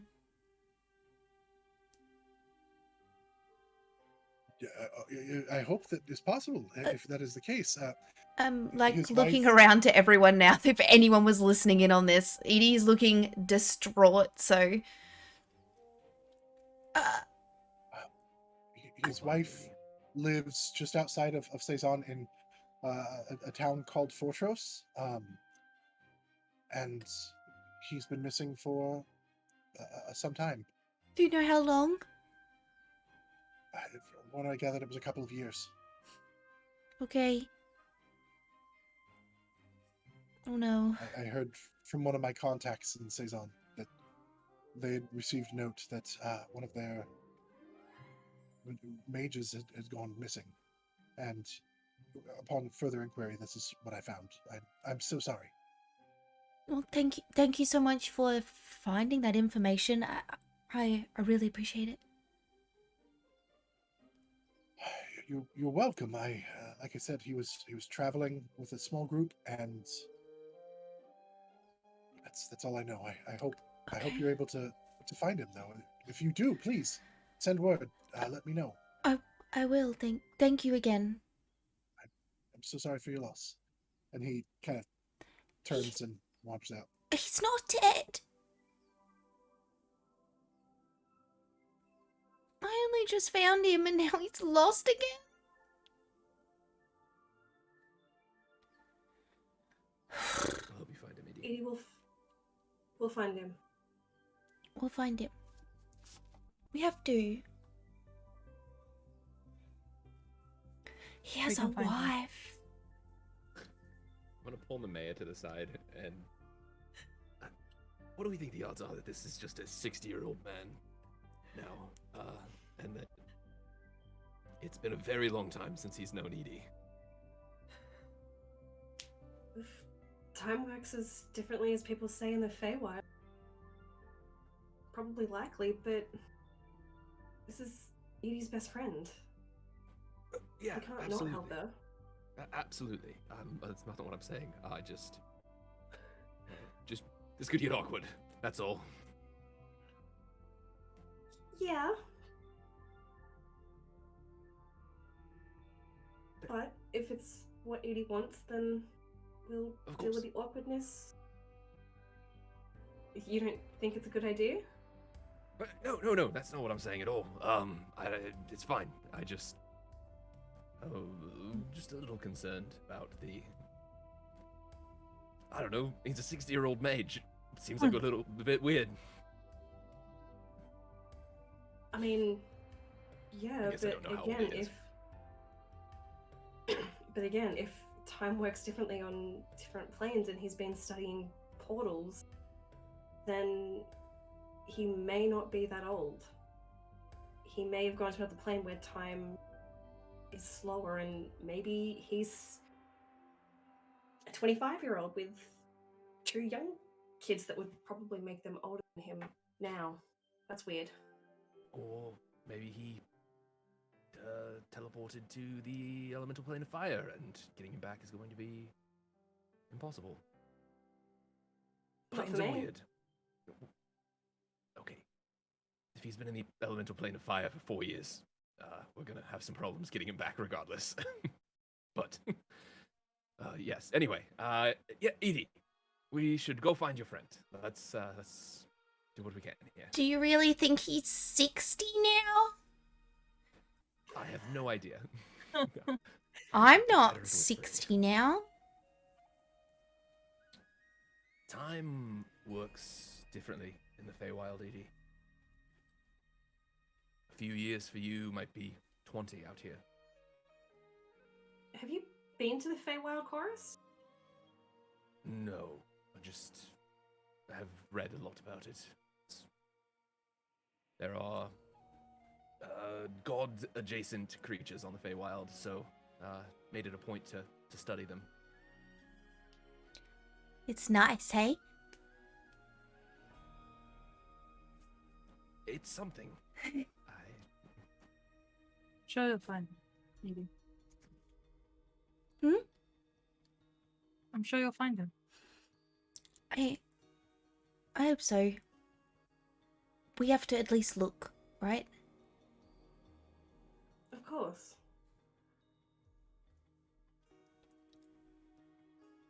Well, oh, I've heard you mention the name Seison a few times, so I feel like that's not far away from wherever we were going, right?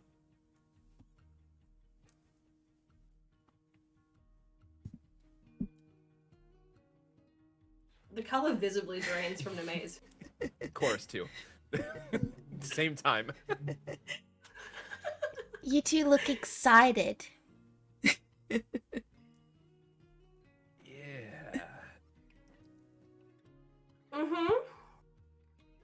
Seison is an interesting place. Yeah. To say the least. Will I like it there? Probably. Some parts. I'm excited.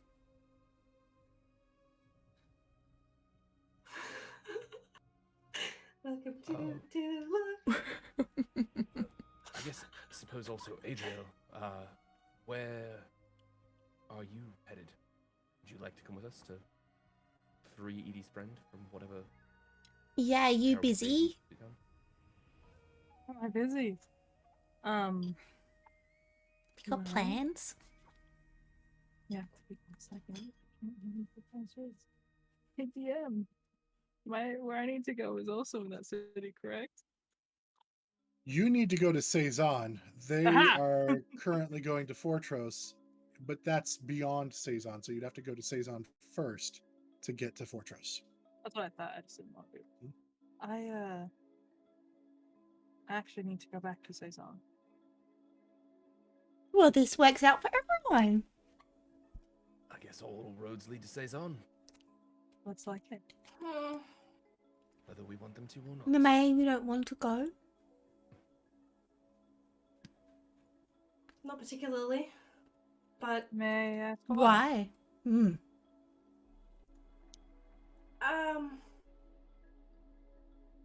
I have a history there. But you know what? Now is not the time. We need to get organized to get on the road. I would like to go and find that Dunamany teacher. Where, Savron, where would I find the tiefling teacher, professor?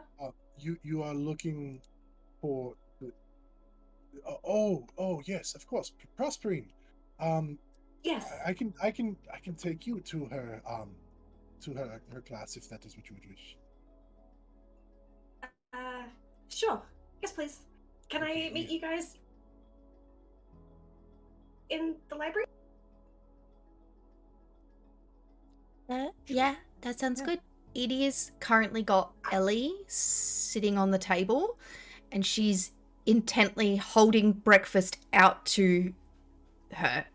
Kind of like, Trying to feed the doll. no, I'm not trying to feed the doll. I'm like, I saw her move her arm. If she's hungry, she'll grab food. So she's kind of like offering, and when she doesn't, then Edi eats it. Just for fun, make just a dex check, just to see if you're trying to hold your hand steady. I want to see if you spill any of your food onto Edie. She's got a lot of Or food Ellie. stains on her already. I figured. I just wanna see if you're As adding save? other ones. Or a just to dex check? How steady are you? 17. Okay. Yeah. You surprisingly, she's very clean in this meal. You don't spill any extra oatmeal on her or anything. She does not partake in any of the food, but you don't spill any new on her. Cool. It's fine. So Nemeia, you and Savron, he helps you up and offers you his arm and kind of escorts you as you guys are walking. So you are looking for Prosperine. Might I inquire Yeah. what your... Might I inquire why? If it's none of my business, you can say so. I'm just curious.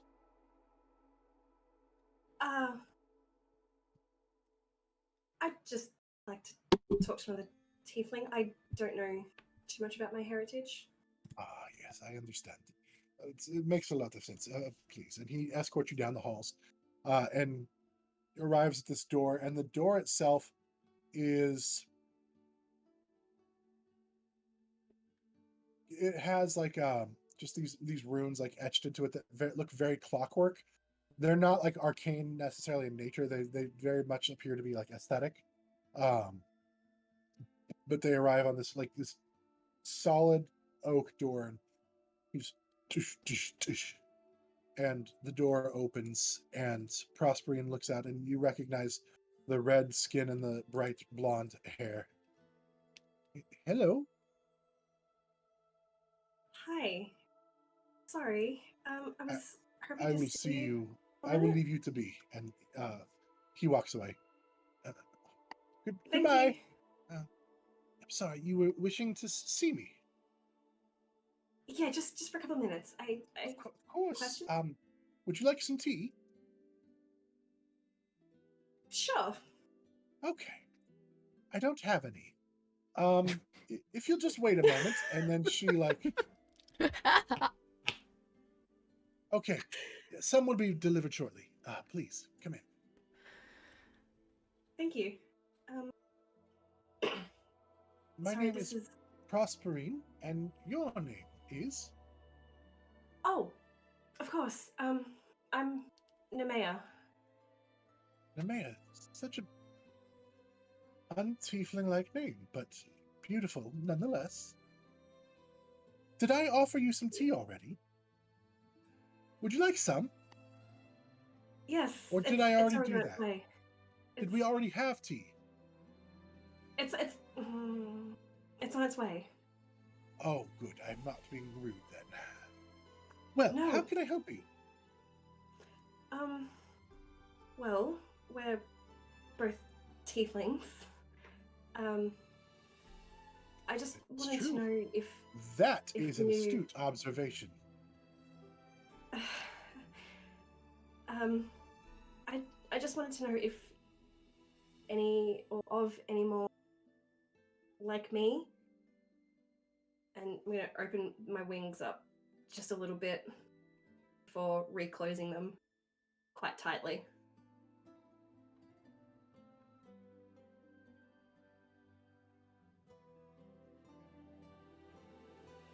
We met before.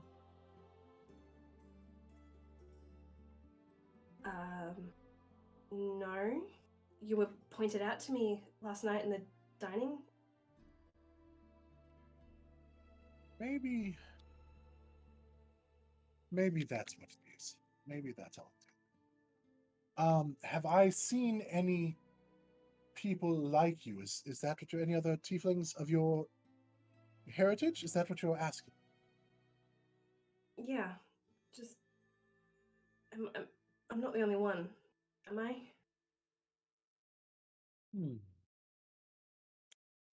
No, no, you're not the only one. In fact, I could have sworn I've met you before, but perhaps that was another life.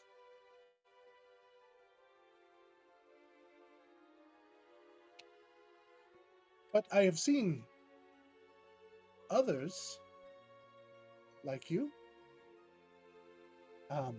in dreams and in my studies. I know that you exist. I personally have not interacted with any of your heritage, but that doesn't mean a lot. We are not widely around as much anymore. Okay. And okay, so I'm an anomaly.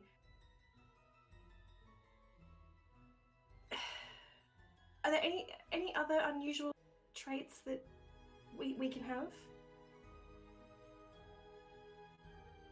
Well, sometimes we are able to with our inherent magic, we can lash out to others. If we've taken any harm, we can lash out and burn them with our anger. That's one that a lot of people fear. Yeah, I can't Sometimes do you can't do that. Okay. Are you sure? that. Yeah. She takes out a knife and like cuts your hand really quick. Ah, what the And then in that, like, I'll retract and then throw my hand instinctively to do Coils for a boot. second. Interesting. You only take 1 point of slashing damage. That's fine. I apologize. I Amazing. was just sometimes it's locked in to ourselves and we don't see it. Interesting. What about? Well, you can fly. So you see the world like a bird. Perhaps you have other things. Have you grown feathers? And she starts like looking at your wings to see if there's any feathers like sprouting. No. That would be Careful, most interesting. Oh, sorry. That tickles. No feathers. But what about breathing underwater? Can you do that? I think I can.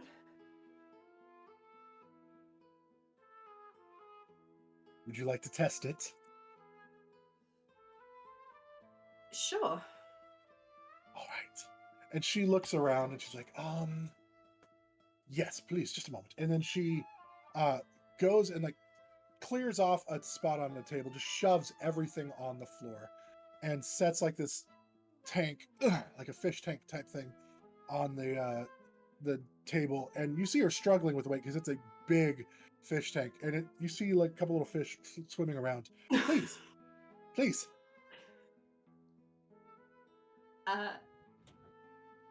Okay. Is it like it's only big enough for me to like dunk my head in? Yeah, she's just asking you to like stick your head. It's kind of like a 25-gallon fish tank. She was like struggling super hard to put it on the table. But she's got it on there, some water sloshed around, and she wants you to stick your head into the tank. Okay, this hasn't gone the way I thought it would. As you stick your head in the tank, she kind of pushes down and like kind of climbs up and like sits in, just kind of holds it under, and she's just like balancing on top of you, like trying to hold you down to see what happens, and she just lets it sit.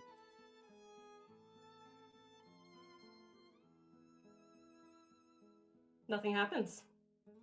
She like knocks on the side of the tank, like leans over and like looks at you. She I give her an "Are awkward you grin. good?" Like a goldfish just like swims by like right in front of your eyes. And then she gets off and helps you up and finds you she's looking for a towel, doesn't seem to have a towel in her room, so she grabs you like an old robe and you can dry off with this. Yes, apparently you can breathe underwater. That's a very nifty trick. But it's not a common trait. I can't do it. But I also have other gifts. So maybe it's just you have a different gifting. Everybody has different gifts. Did I offer you tea already? Would you like some? Yes. No, sorry, we've already finished the tea. We already finished. Oh, I could use some more. Maybe I should send for some more. Thank you. Yes, for your time. I'm just gonna shove the robe back into her hands, and I'm just gonna leave and go to the library. As you're leaving, she reaches out and grabs you. And you look, and her eyes kind of like cloud over for a minute. She's like, I've seen this before. Be careful. It's not safe. There is one hunting. Just be careful. You're not the target, but it's still not safe. Did I offer you tea already? Would you like some? Am I the hunter? I don't know. Would you like to go hunting? I don't normally do such a thing, but I would be excited to take the opportunity to learn. No, that's okay.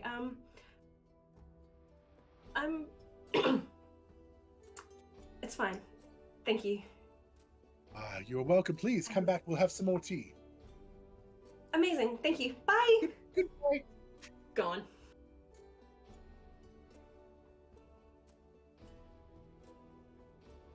But are you sure you don't want some tea?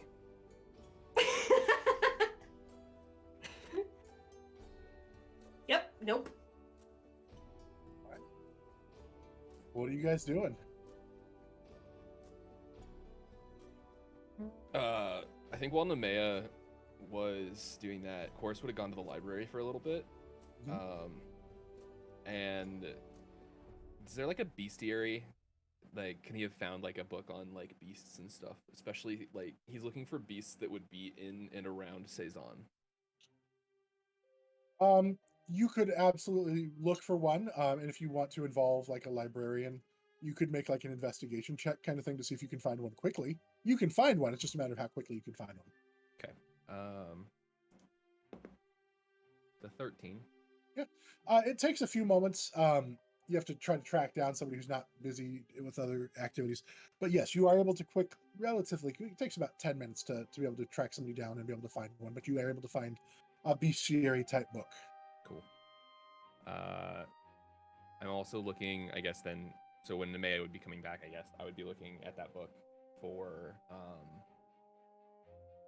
anything that was capable of killing like 4 people without anybody seeing and then disappearing. Around Seison? Yeah. As the capital, Seison is the capital of Seison. So it's the capital city. It is very heavily patrolled, very well guarded.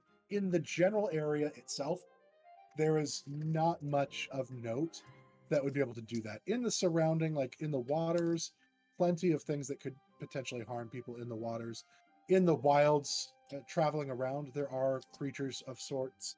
There have been rumors of the occasional dragon that do, live in the mountains.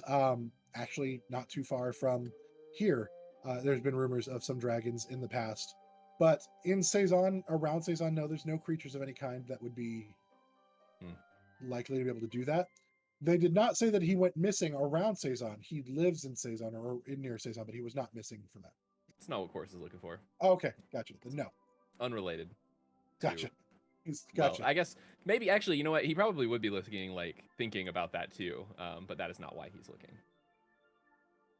So, I think he would just still be like digging through the bestiary. That's what he's gonna do until something else comes on. What are the rest of you guys doing? I know Nemeia said we don't meet in the library, right? Yeah, you're all meeting her in the library. And then kind of just waiting there for her to come back. Probably chilling with Edie. Curious as to what Chorus is doing, but like too afraid to ask. Okay.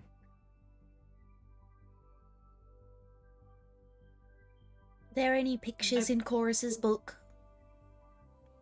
There are some pictures of the different creatures and stuff that are native to the area that he's looking in, yes. Then Edie is sitting next to Chorus and she's looking at the pictures as you turn the pages. Amazing. Picture pages. All right. Short time later, Nemeia arrives. hair soaking wet, hand dripping with blood. Nemeia, are you okay? What the hell happened to you? Oh, experiments. I'm Oh. fine.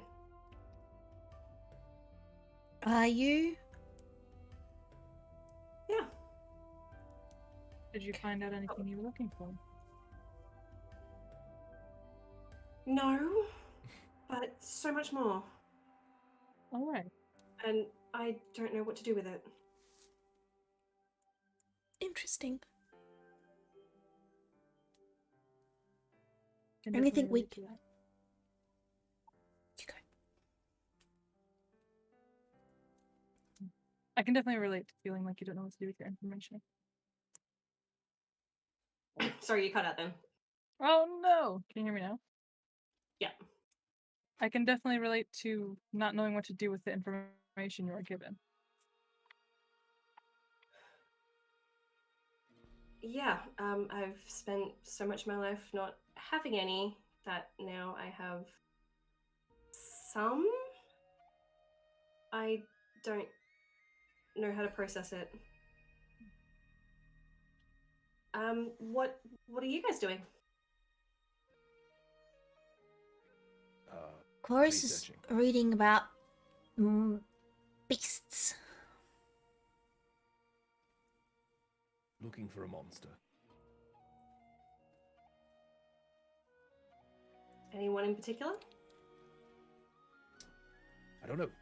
It was a job I took before I left Seison last time, and figure if we're heading back there, and we're at the library, I can dig in, see what I can find. Hmm. I like it. Did you find it? No. Oh. It was very strange.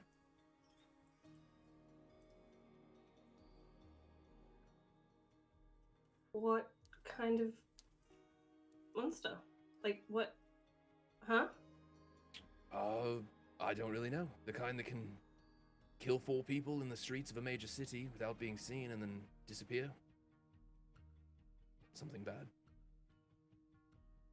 That's Great. That could be anything.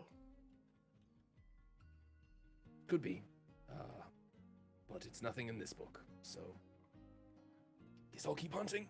We'll see what happens. Maybe going back to Seison we'll find some clues, some answers.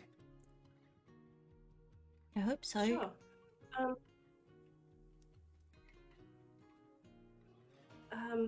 Cool. Well, I just wanted to have a couple of books, and then we can hit the road. Okay. I'm ready to go whenever.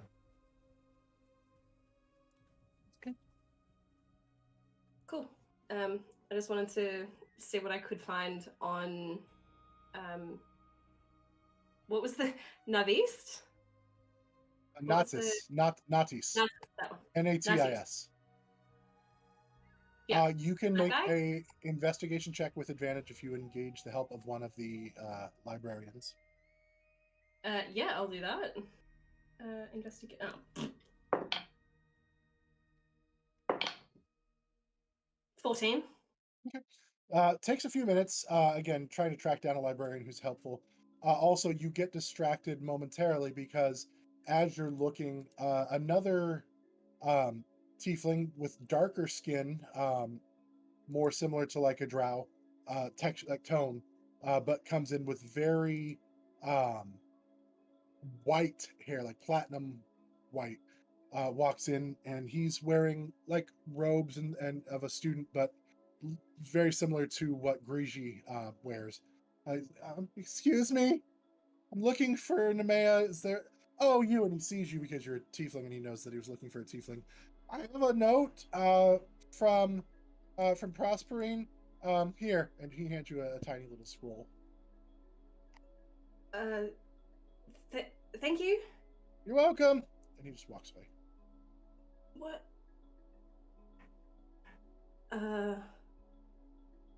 I'll read the note. It just says, "Dear Nemeia, lunch with you was so fantastic. Thank you so much. We should do it again sometime. maybe next time you visit, we can have some tea. I think I remember you saying you liked tea. Remember, you're different, and that's okay, because we're all different in our own way. Hey, that rhymed. I think I'm gonna have some tea. Okay, goodbye. Is he okay? Who are I you talking to? don't. That was the note. Like, the note didn't speak. I was just reading it in her voice.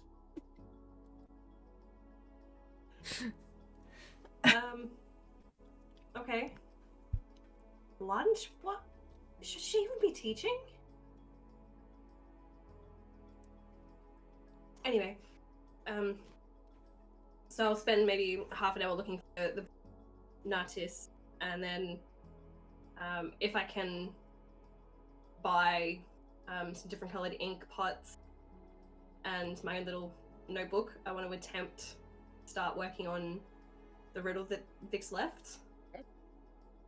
And then You do find a book, basically on ancient cults and religions, and there is some information in there regarding Natis, that he was, at the time of creation, the elder gods. Basically, there was the god of creation, Kruthier, who created everything, and then all the other gods kind of worked together to shape the earth and to shape the it is not Nazis, it is Natis. All I hear. who said that? Conlon. Anyway, the gods to begin with walked with and interacted with the people that they had created. And in the beginning of time, all of creation was one race and everybody spoke one tongue. And then Natis was trying to will himself into existence and started corrupting the minds of the creation. Creation started rebelling against the gods, basically thinking, hey, we don't need no gods. We're basically gods ourselves, because Natis was implanting this idea of that. And he was trying to basically gain the following by turning people away from the gods towards him. And he was basically trying to come into existence, because at the beginning he was just an idea, a thought, and he was able to only subconsciously interact with people. He was eventually defeated by a group of heroes um, as he was trying to make that entrance. And so basically he was that breakthrough point where he was becoming reality. They were able to defeat him and cause him to cease being, or cease to be ever coming into existence. Hmm.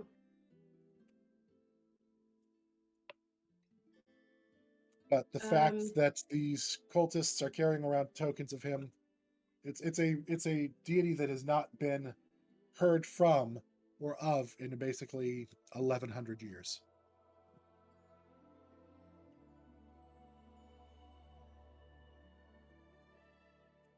Cool.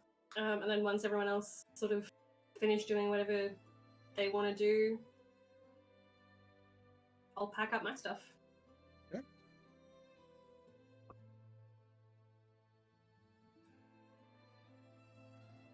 We're ready to be off. How are we gonna get there? We don't have a cart anymore or anything like that. We can walk. Okay. Fly you for a little bit. Okay. We could also see about acquiring a cart or some horses or something. Do we want to make sure we've got Long way to food sit. too? The breakfast that I put in my pockets isn't gonna last us forever. I've got us covered on food. That's fine. I can hunt on the way. Cool.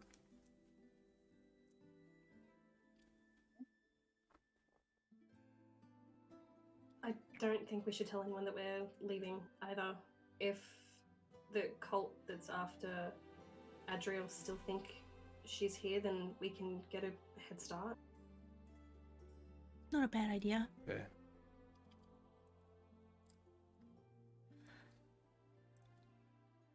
Do we disguise you as we leave then? Me? Yeah. Get you a cloak, at least. Cover you something up. To, yeah, cover up with. I think that would be smart, yes. I also want to figure out a way to like leave something for Vix, so that he knows where we're going, but like secretive, so that it's not like obvious if the cult were to intercept that or anything.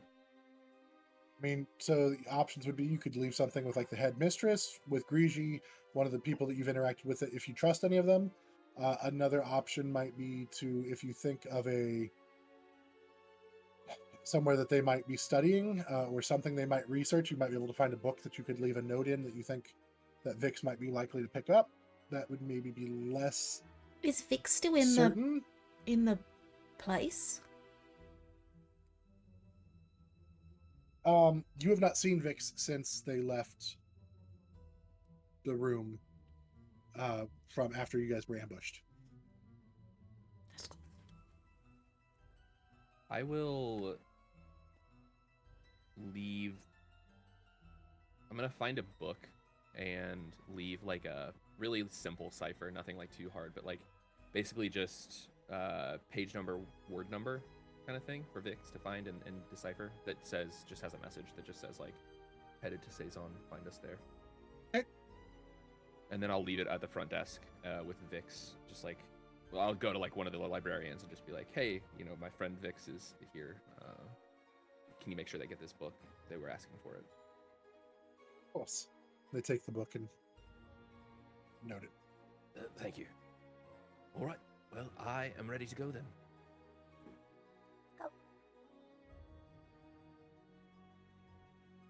I have nothing else really to get. Nemeia, I'm did carrying you everything with me. grab everything you needed?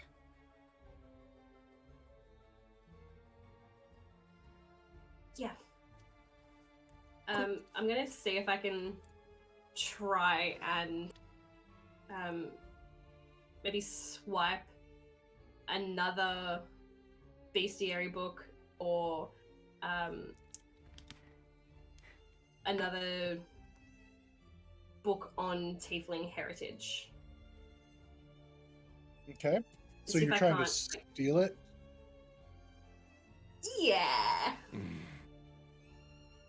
So Like I've had do a pile if I can't do an knock it with my investigate. wing or Do an investigation check to see if you could find one, because I'm assuming you're not going to want to alert somebody that you're doing this, and then a sleight of hand to see if you can steal one. Okay, investigation is a 17. Okay. And then sleight of hand is a 19. You manage to luckily find one. You go relatively, able to find yourself a book real quick, and like you said, you kind of flap your wing a little bit and knock one over. Oh, my bad. You bend over, pick it up, and start putting things back on the shelves, and nonchalantly slip one under your arm and keep moving, and they don't notice the one that's like tucked back, like in the back of your arm, hidden under your wing a little bit, and you are able to take a book on tieflings. Yes. Cool. Yep, I've got everything. Good to go.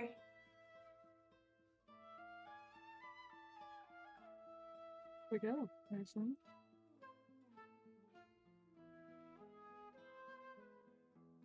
At the library.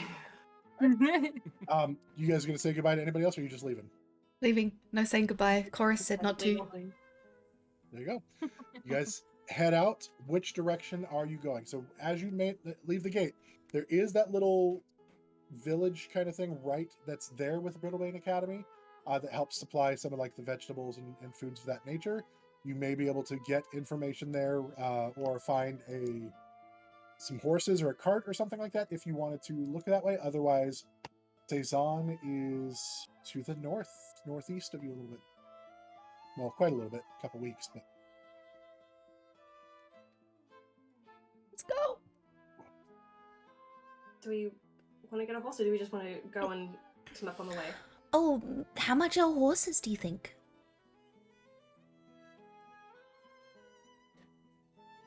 I think if we're trying to leave quickly and quietly. Buying a horse from someone might be a bad idea. They're gonna know that there were 4 people traveling, wanting a horse. Yeah, I'm not exactly discreet.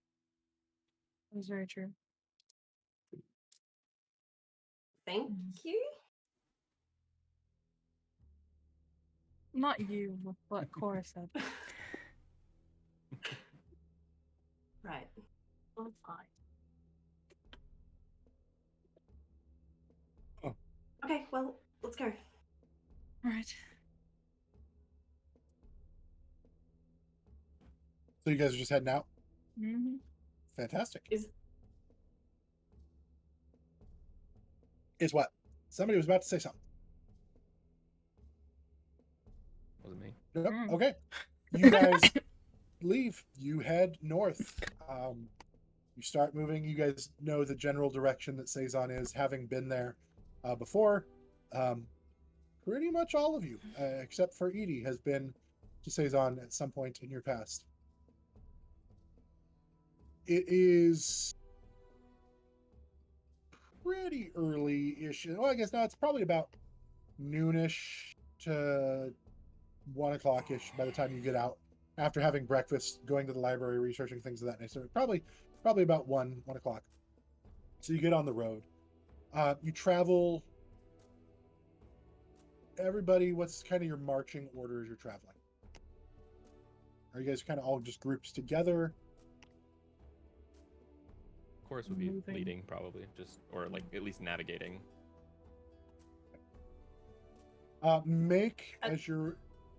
Go ahead. I was gonna say I'd be towards the back. Fine.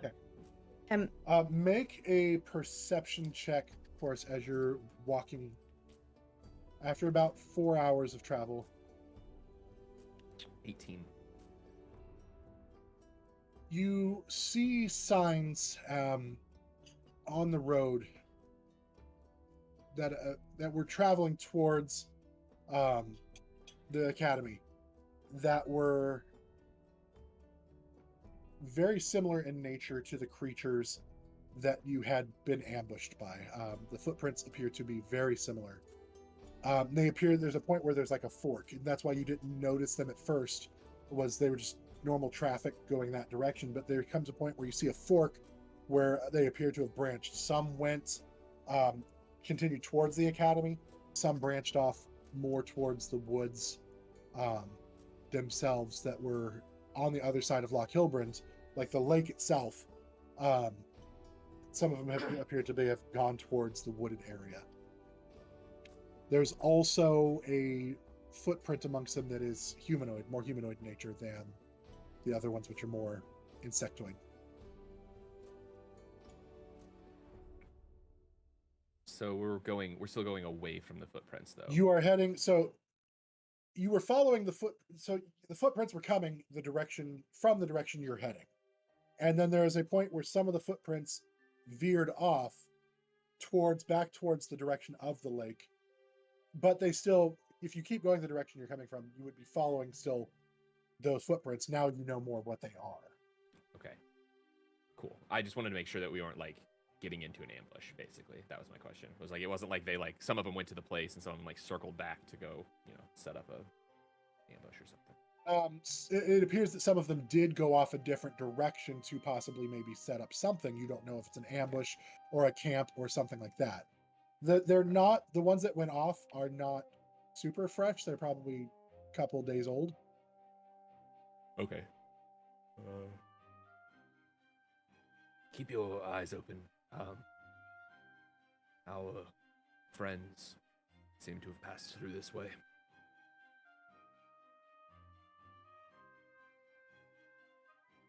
They are not, the direction that they veered off to is not the direction you're going. So just, if you guys keep going, you would just bypass them altogether. I think we keep a low profile.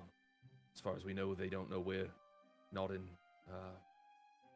the academy, so I don't think we should get involved with anything that's not necessary. Sounds good to me. All right.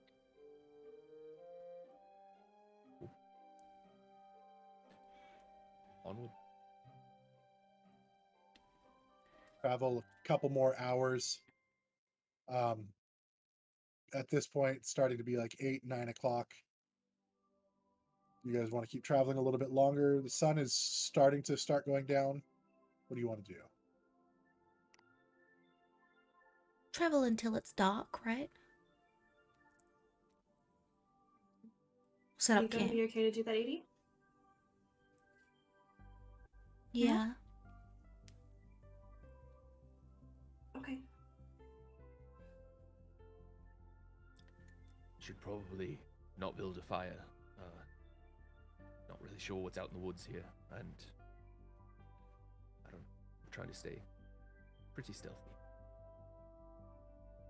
Edie kind of like plays with her shining silver hair for a bit, kind of like tucks it back into the rest. Edie, Yeah. I noticed your hair is different. What happened there? Ellie changed it for me.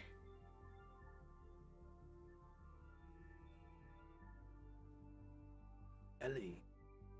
Yeah, and Edie holds up Ellie, and she like does the exact motion, like, and brushes her hair through her hair. Yesterday, last night, this morning.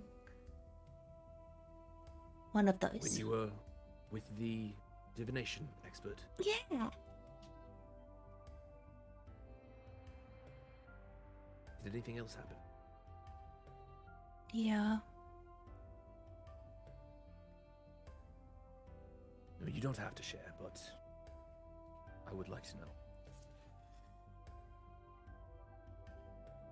Can I tell you a secret? Of course.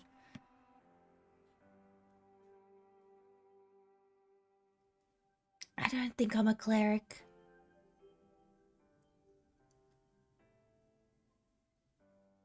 Interesting. What makes you say that? Ellie.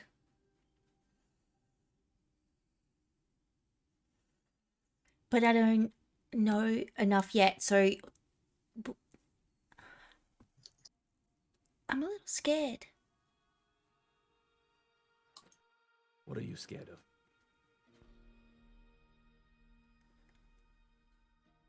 Losing you guys. Did Ellie tell you you would lose us? No, she said I wouldn't. All right. Well, we're not going anywhere. At least I'm not.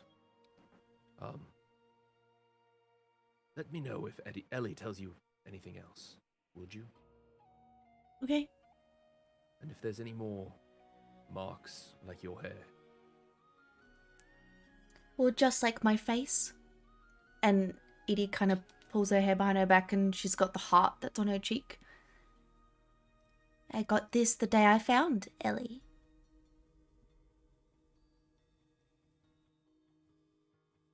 Chorus, like, slowly reaches out and touches it to see, is it just skin? Or is it, like, warm? Well, warmer than a human would be, or a satyr would be, I guess. Edie? Edie's heart just explodes. It's warm. What's it? Warmer than... I would say, yeah, it's the same warmth that comes off of her hair. Okay. Yeah, the second Chorus feels that, he pulls his hand away quickly.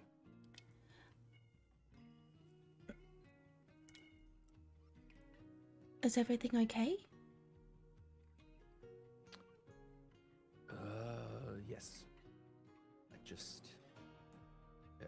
here. And he, like, grabs Edie's hand and touches the marks on his face.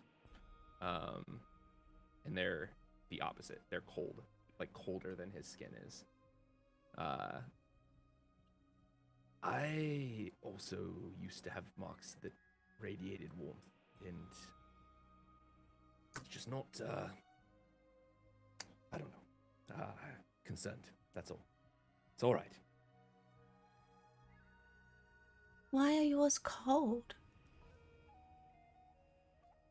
I lost my light. And when I did, I got this. These used to glow golden. Oh, wow.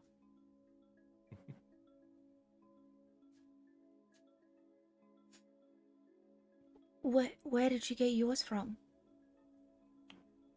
Oh, I was born with mine. Marked from birth. Hmm. Interesting. I don't know if they're the same, but any mark is dangerous.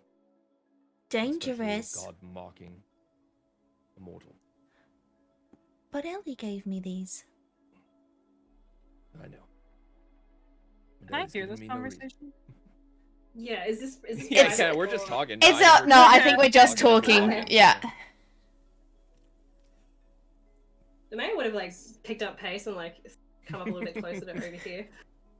Everybody's just like, Yep. Yeah. Sorry Backstory? to interrupt. Lore? Well, you It's just really saw rude. Yeah, Chorus excuse like me. pull his hand away from Edie's face. the man's Yeah, really we're wishing like, she had "The that tea hell?" now.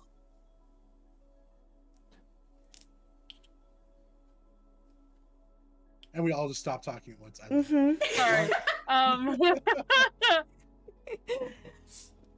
Why do you think they're dangerous, Chorus? Gods use mortals like pawns in their twisted games that they play. Being marked by a god or something else means you're destined for a bit more of being a pawn. Do you believe I'm a pawn?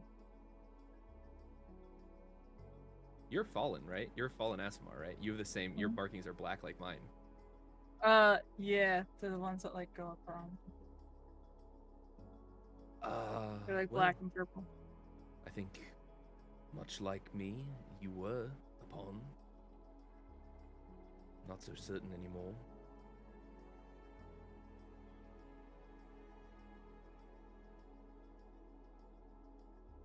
What's a pawn?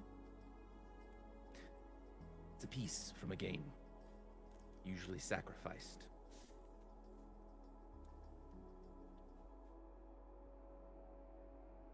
Okay. I don't think that Ellie is necessarily bad, Edi, but if there's anything that seems off, I hope you'll tell us. Okay.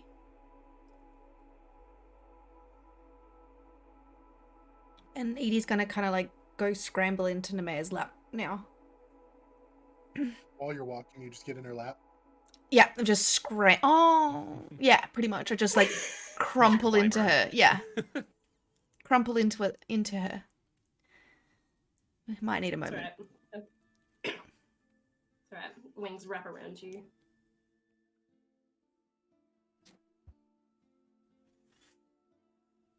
Not chess pieces. You cut out. Yeah, you cut out. Damn it. It was such a good line too. What was the line? Say it again. Go again. So as my wings wrap around you, not all pieces are pawns. Queen is the most powerful piece. But it means that she's still playing a game with me though, right? Not always necessarily a bad one. Who's to Queens are say? usually what wins the game. I do like winning. Yeah. So going to win. Okay. And we're gonna make sure of it. Even if I'm not on the board. Hey, Nemeia. Is Ellie a god?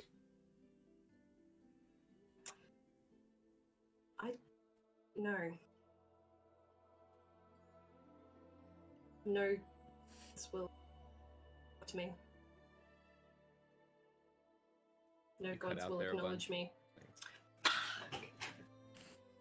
Oh, so good. I don't know how to stop that. No gods will talk to me, acknowledge me. So I don't really know how to. I think Have we'll... you... You go, Edie. Is that Adriel? Have you tried talking to them? Yeah. Yeah, I have. I've been a household that is strongly dedicated to. What? I never felt her Not- presence. Not all gods are the same. And not all of them use people as pawns. Some of them are knights. Or Even the nice ones have their pawns.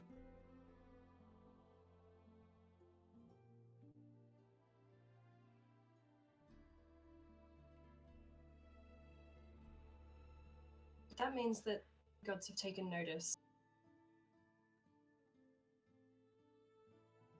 They haven't noticed me. Count yourself lucky. sometimes they ask you when you least want it or expect it.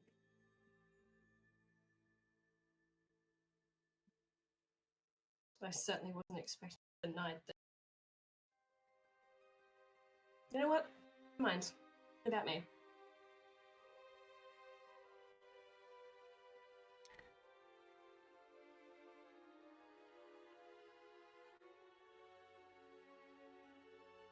Edie's just kind of You'll be fine, Edie.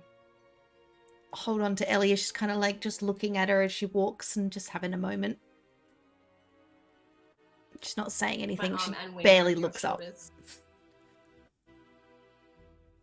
Look at you pressed to my side.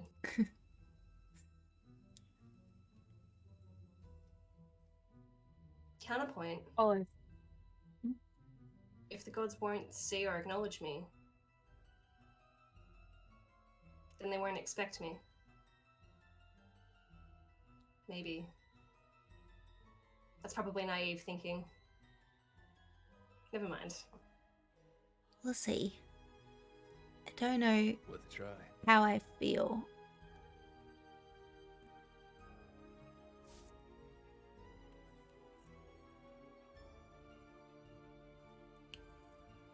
I need another nap. Do you want to piggyback? Oh, it's okay.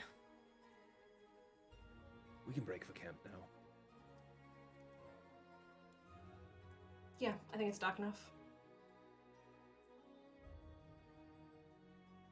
Go ahead and make I'll say, a survival check. It's going to be, I'm assuming somebody would help you, but it's help. dark. So make a straight roll instead of rolling at disadvantage. I do have dark vision. Yeah. I don't. I'm not helping much. That's in that one, isn't it? Yeah, it is. You all die instantly. Game over. Okay. You look for a while.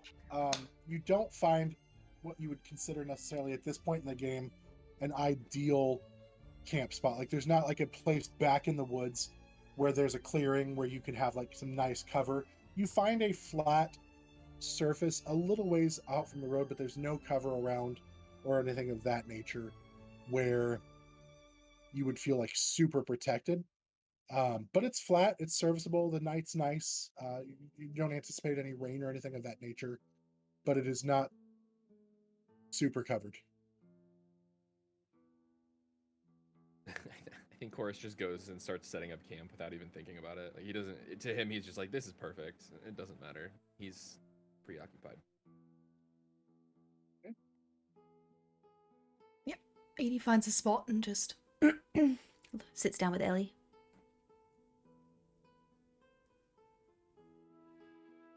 I would have also been gathering food as we were traveling.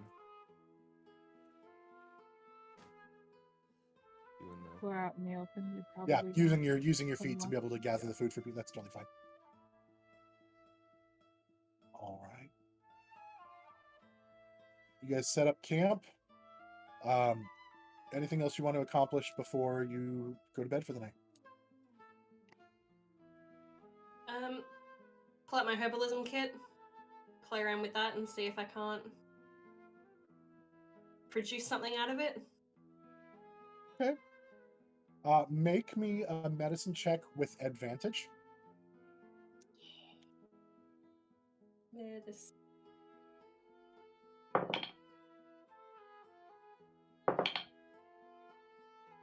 That is going to be an 18.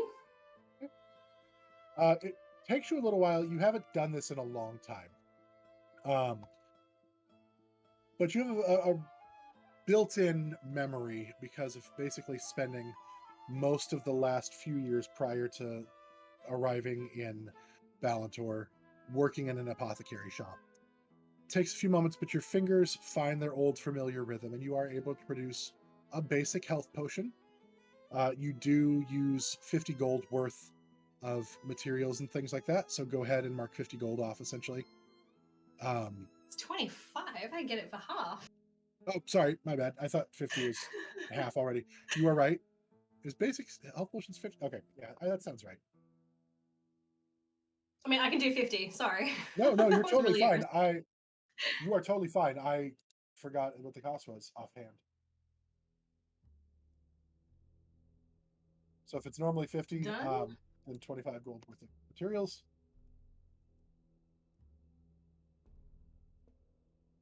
Done. Yeah, my bad. 50. Yeah, my bad.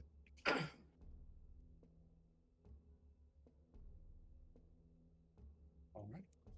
Anything else anybody was wanting to do before you settle in? Yeah, real quick. I'm just gonna give it to Chorus. I haven't made one of these in a while, but if you're gonna keep jumping out of windows, then you should probably have one of these. Thanks. I'll try to jump out of windows less. That was a poor decision. Before I turn in for the night, why do you keep doing that? Doing what? Jumping out of windows. Just doing stuff that you know is going to upset me. Well, I don't do it to upset you. But I don't know. Can I Things are in insight that? danger. Yeah, you can.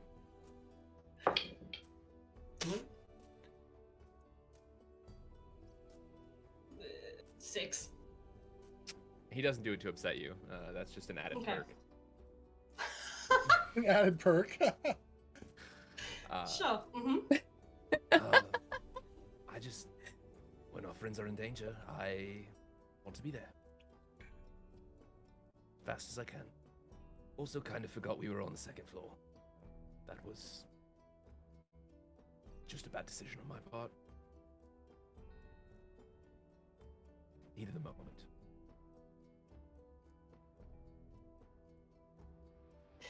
You know, you could have waited for me, like an extra split second, and I would have taken a step out the window. Split second could be the difference between life and death. It has been before. Yeah, okay, I can't argue that, but jumping out of a window can also be life and death. You're lucky you landed the way you did. I don't know that luck has anything to do with it. I saw the way you fell. I don't think it was skill. Well, it wasn't the gods, so I guess maybe it was luck.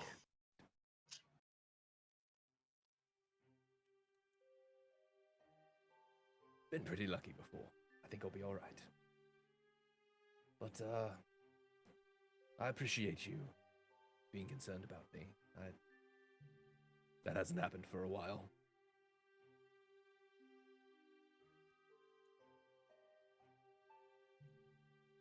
You're welcome.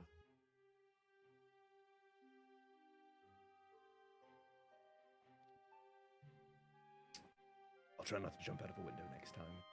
Or if I do, I'll wait for you to be there to catch me. Okay. Deal. Deal.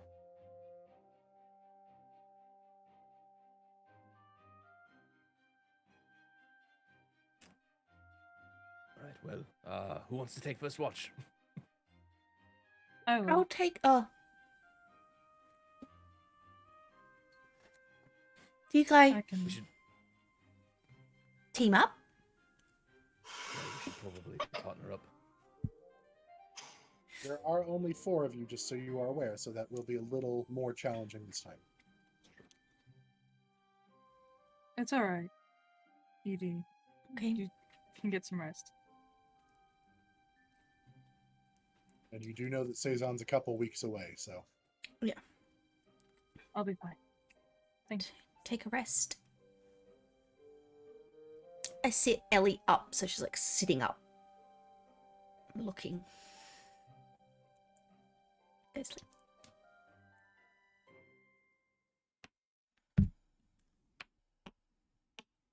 So we have Adriel, who's taking second watch.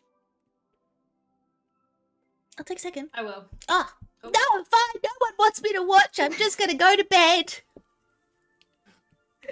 I'm sorry, Edie. It's fine. You can take second watch. I don't care. I want to be useful. You are useful.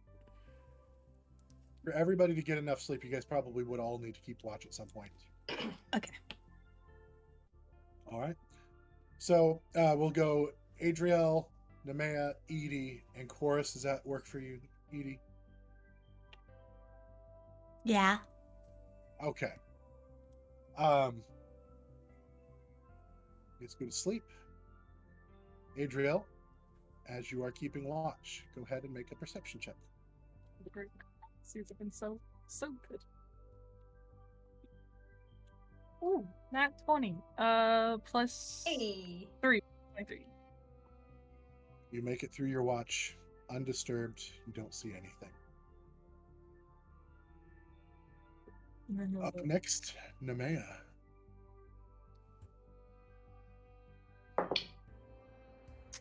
Ooh, not as great.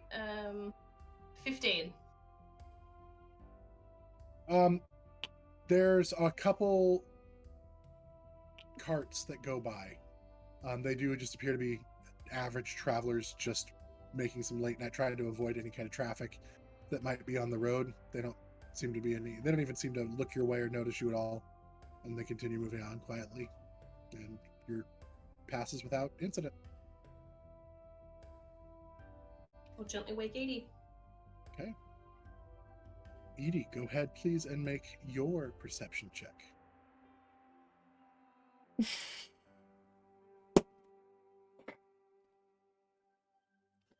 5. And it's dark. You can't see anything anyway. Oh, so make it at disadvantage. I mean, it could get lower too.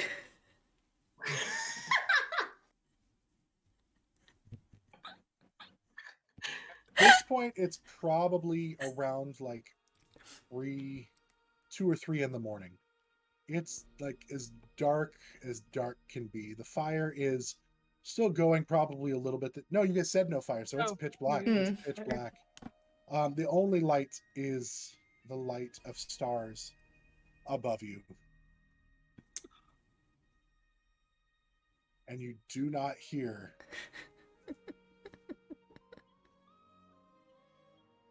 something creeping up behind you. God damn And that is where we are going to end today's session. No. Yeah, that sounds about right. Fuck. Oh. Yeah. We're gonna have to figure out a better system for watch. Somebody needs to take the alarm spell. Thank you, everyone I'm used who to in joined that us regard. today for episode 34. We are Yes. so appreciative of you. Edie can't see what it is. That's why it's something. She doesn't know what it is. And she didn't hear it anyway. So, but Nothing. honestly, guys, we are so grateful for you. We love you. We are going to do a raid. So please stick around for the raid after we're done here. We just need to make sure we announce that. Normally, this is the first time I think we've ever actually announced it, but we're going to do it. That's just the thing we're doing. But we will be back next week with episode 35 for the wonderful, fantastic conclusion to this moment where we see if I can kill everybody, because I'm looking forward to that. Perfect. But until then, remember, you're beautiful, you're wonderful, you're amazing. Love yourself, love someone else. And are you ready for more tales? Always. Bye, everybody.